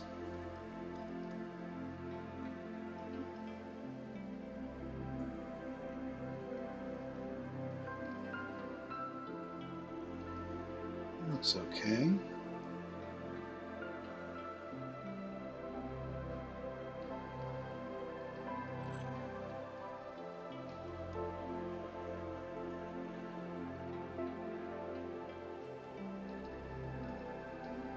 But the idea is to keep it sort of simple so we don't get too bogged down. It needs to look kind of retro, which is why I'm using all these very sort of flawed and chunky brushes.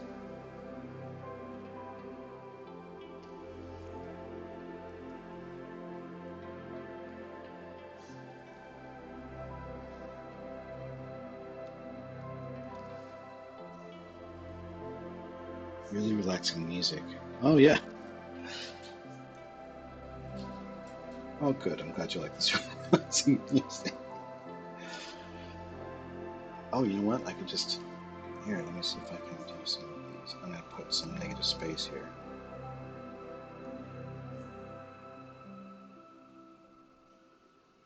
Oh.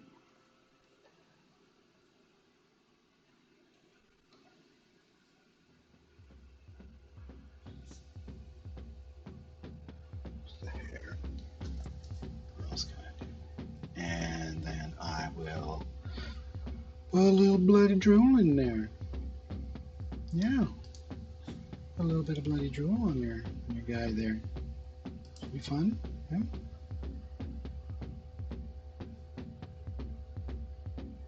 Nothing like a bit of bloody drool.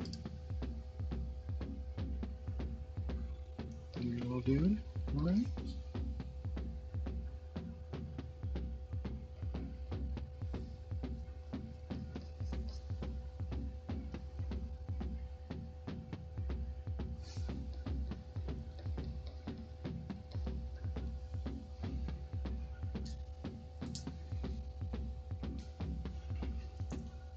On your little dude. Yeah, that's good. Need some speculars on the inside, some saliva, as you do.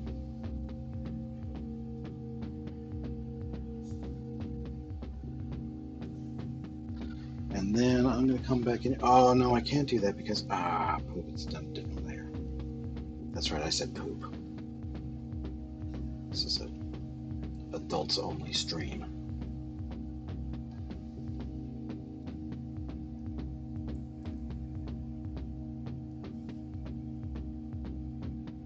NSFW. There we go, so I'll put a couple of those emojis right here. Oh, for God's sake, am I doing it again? I am, because I'm a ding dong. Oh, what?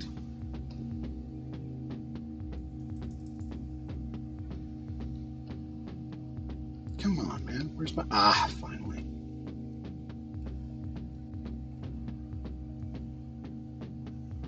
That ought to do it. I don't want to over. Not safe for walruses. Perfect.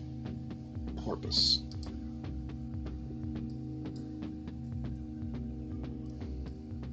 Yeah. Yeah. Nope. There you go.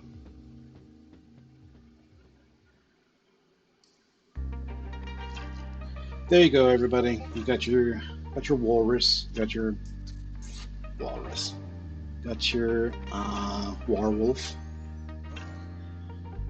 What do you guys think? Yay, nay? Big thumbs down. Big F in the chat. Oops.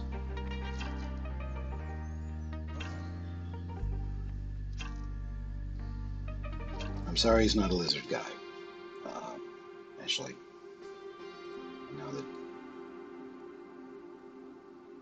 it's not up to your standards, but he looks okay to me. C++. Yay, C+.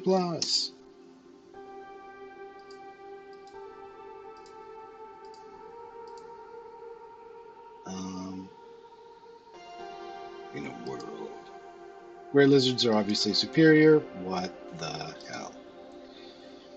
Okay, you guys are terrible. So, okay, thumbs up.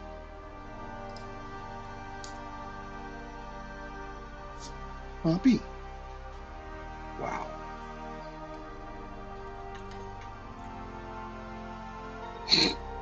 Steve Buscemi. God damn it.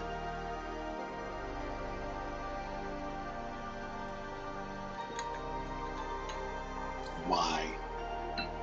Why?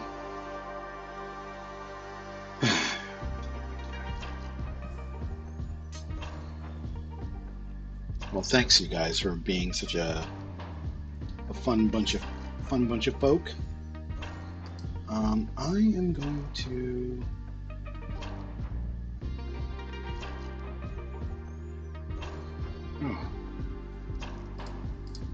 let's see if we can raid somebody. Raid.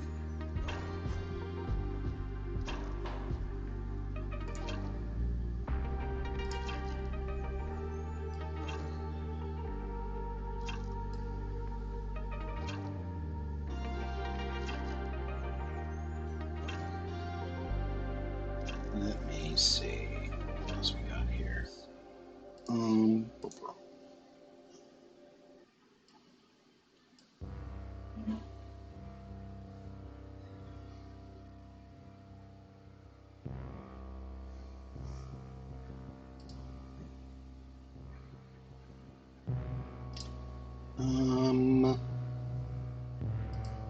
Who do we got here? We got Kirk Shannon. We got Sam Peterson. Oh, look at that. I hope the next stream is Among Us. What's Among Us? I don't know. That sounds sus.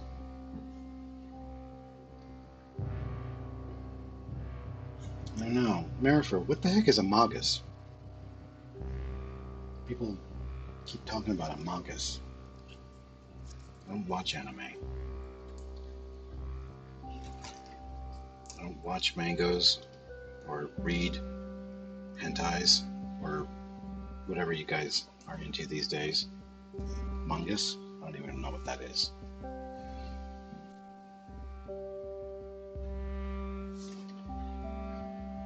Among Us the game. I don't know what that is either. Oh well. All right, well, let's go see what Kirk Shannon's doing. Probably not a freaking ding dong werewolf, but let's see. All right, let's have some fun, guys. Get ready. Three. Wait. Oh, he's making a witch. Ooh, that looks really cool, actually.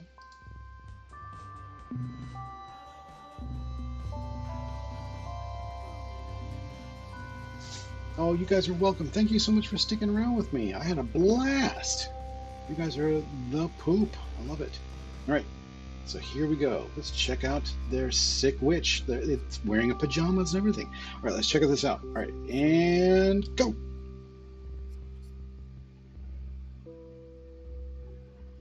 6, 5, 4, 3, 2, 1.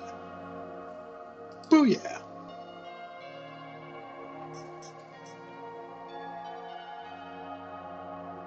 Pew, pew, pew.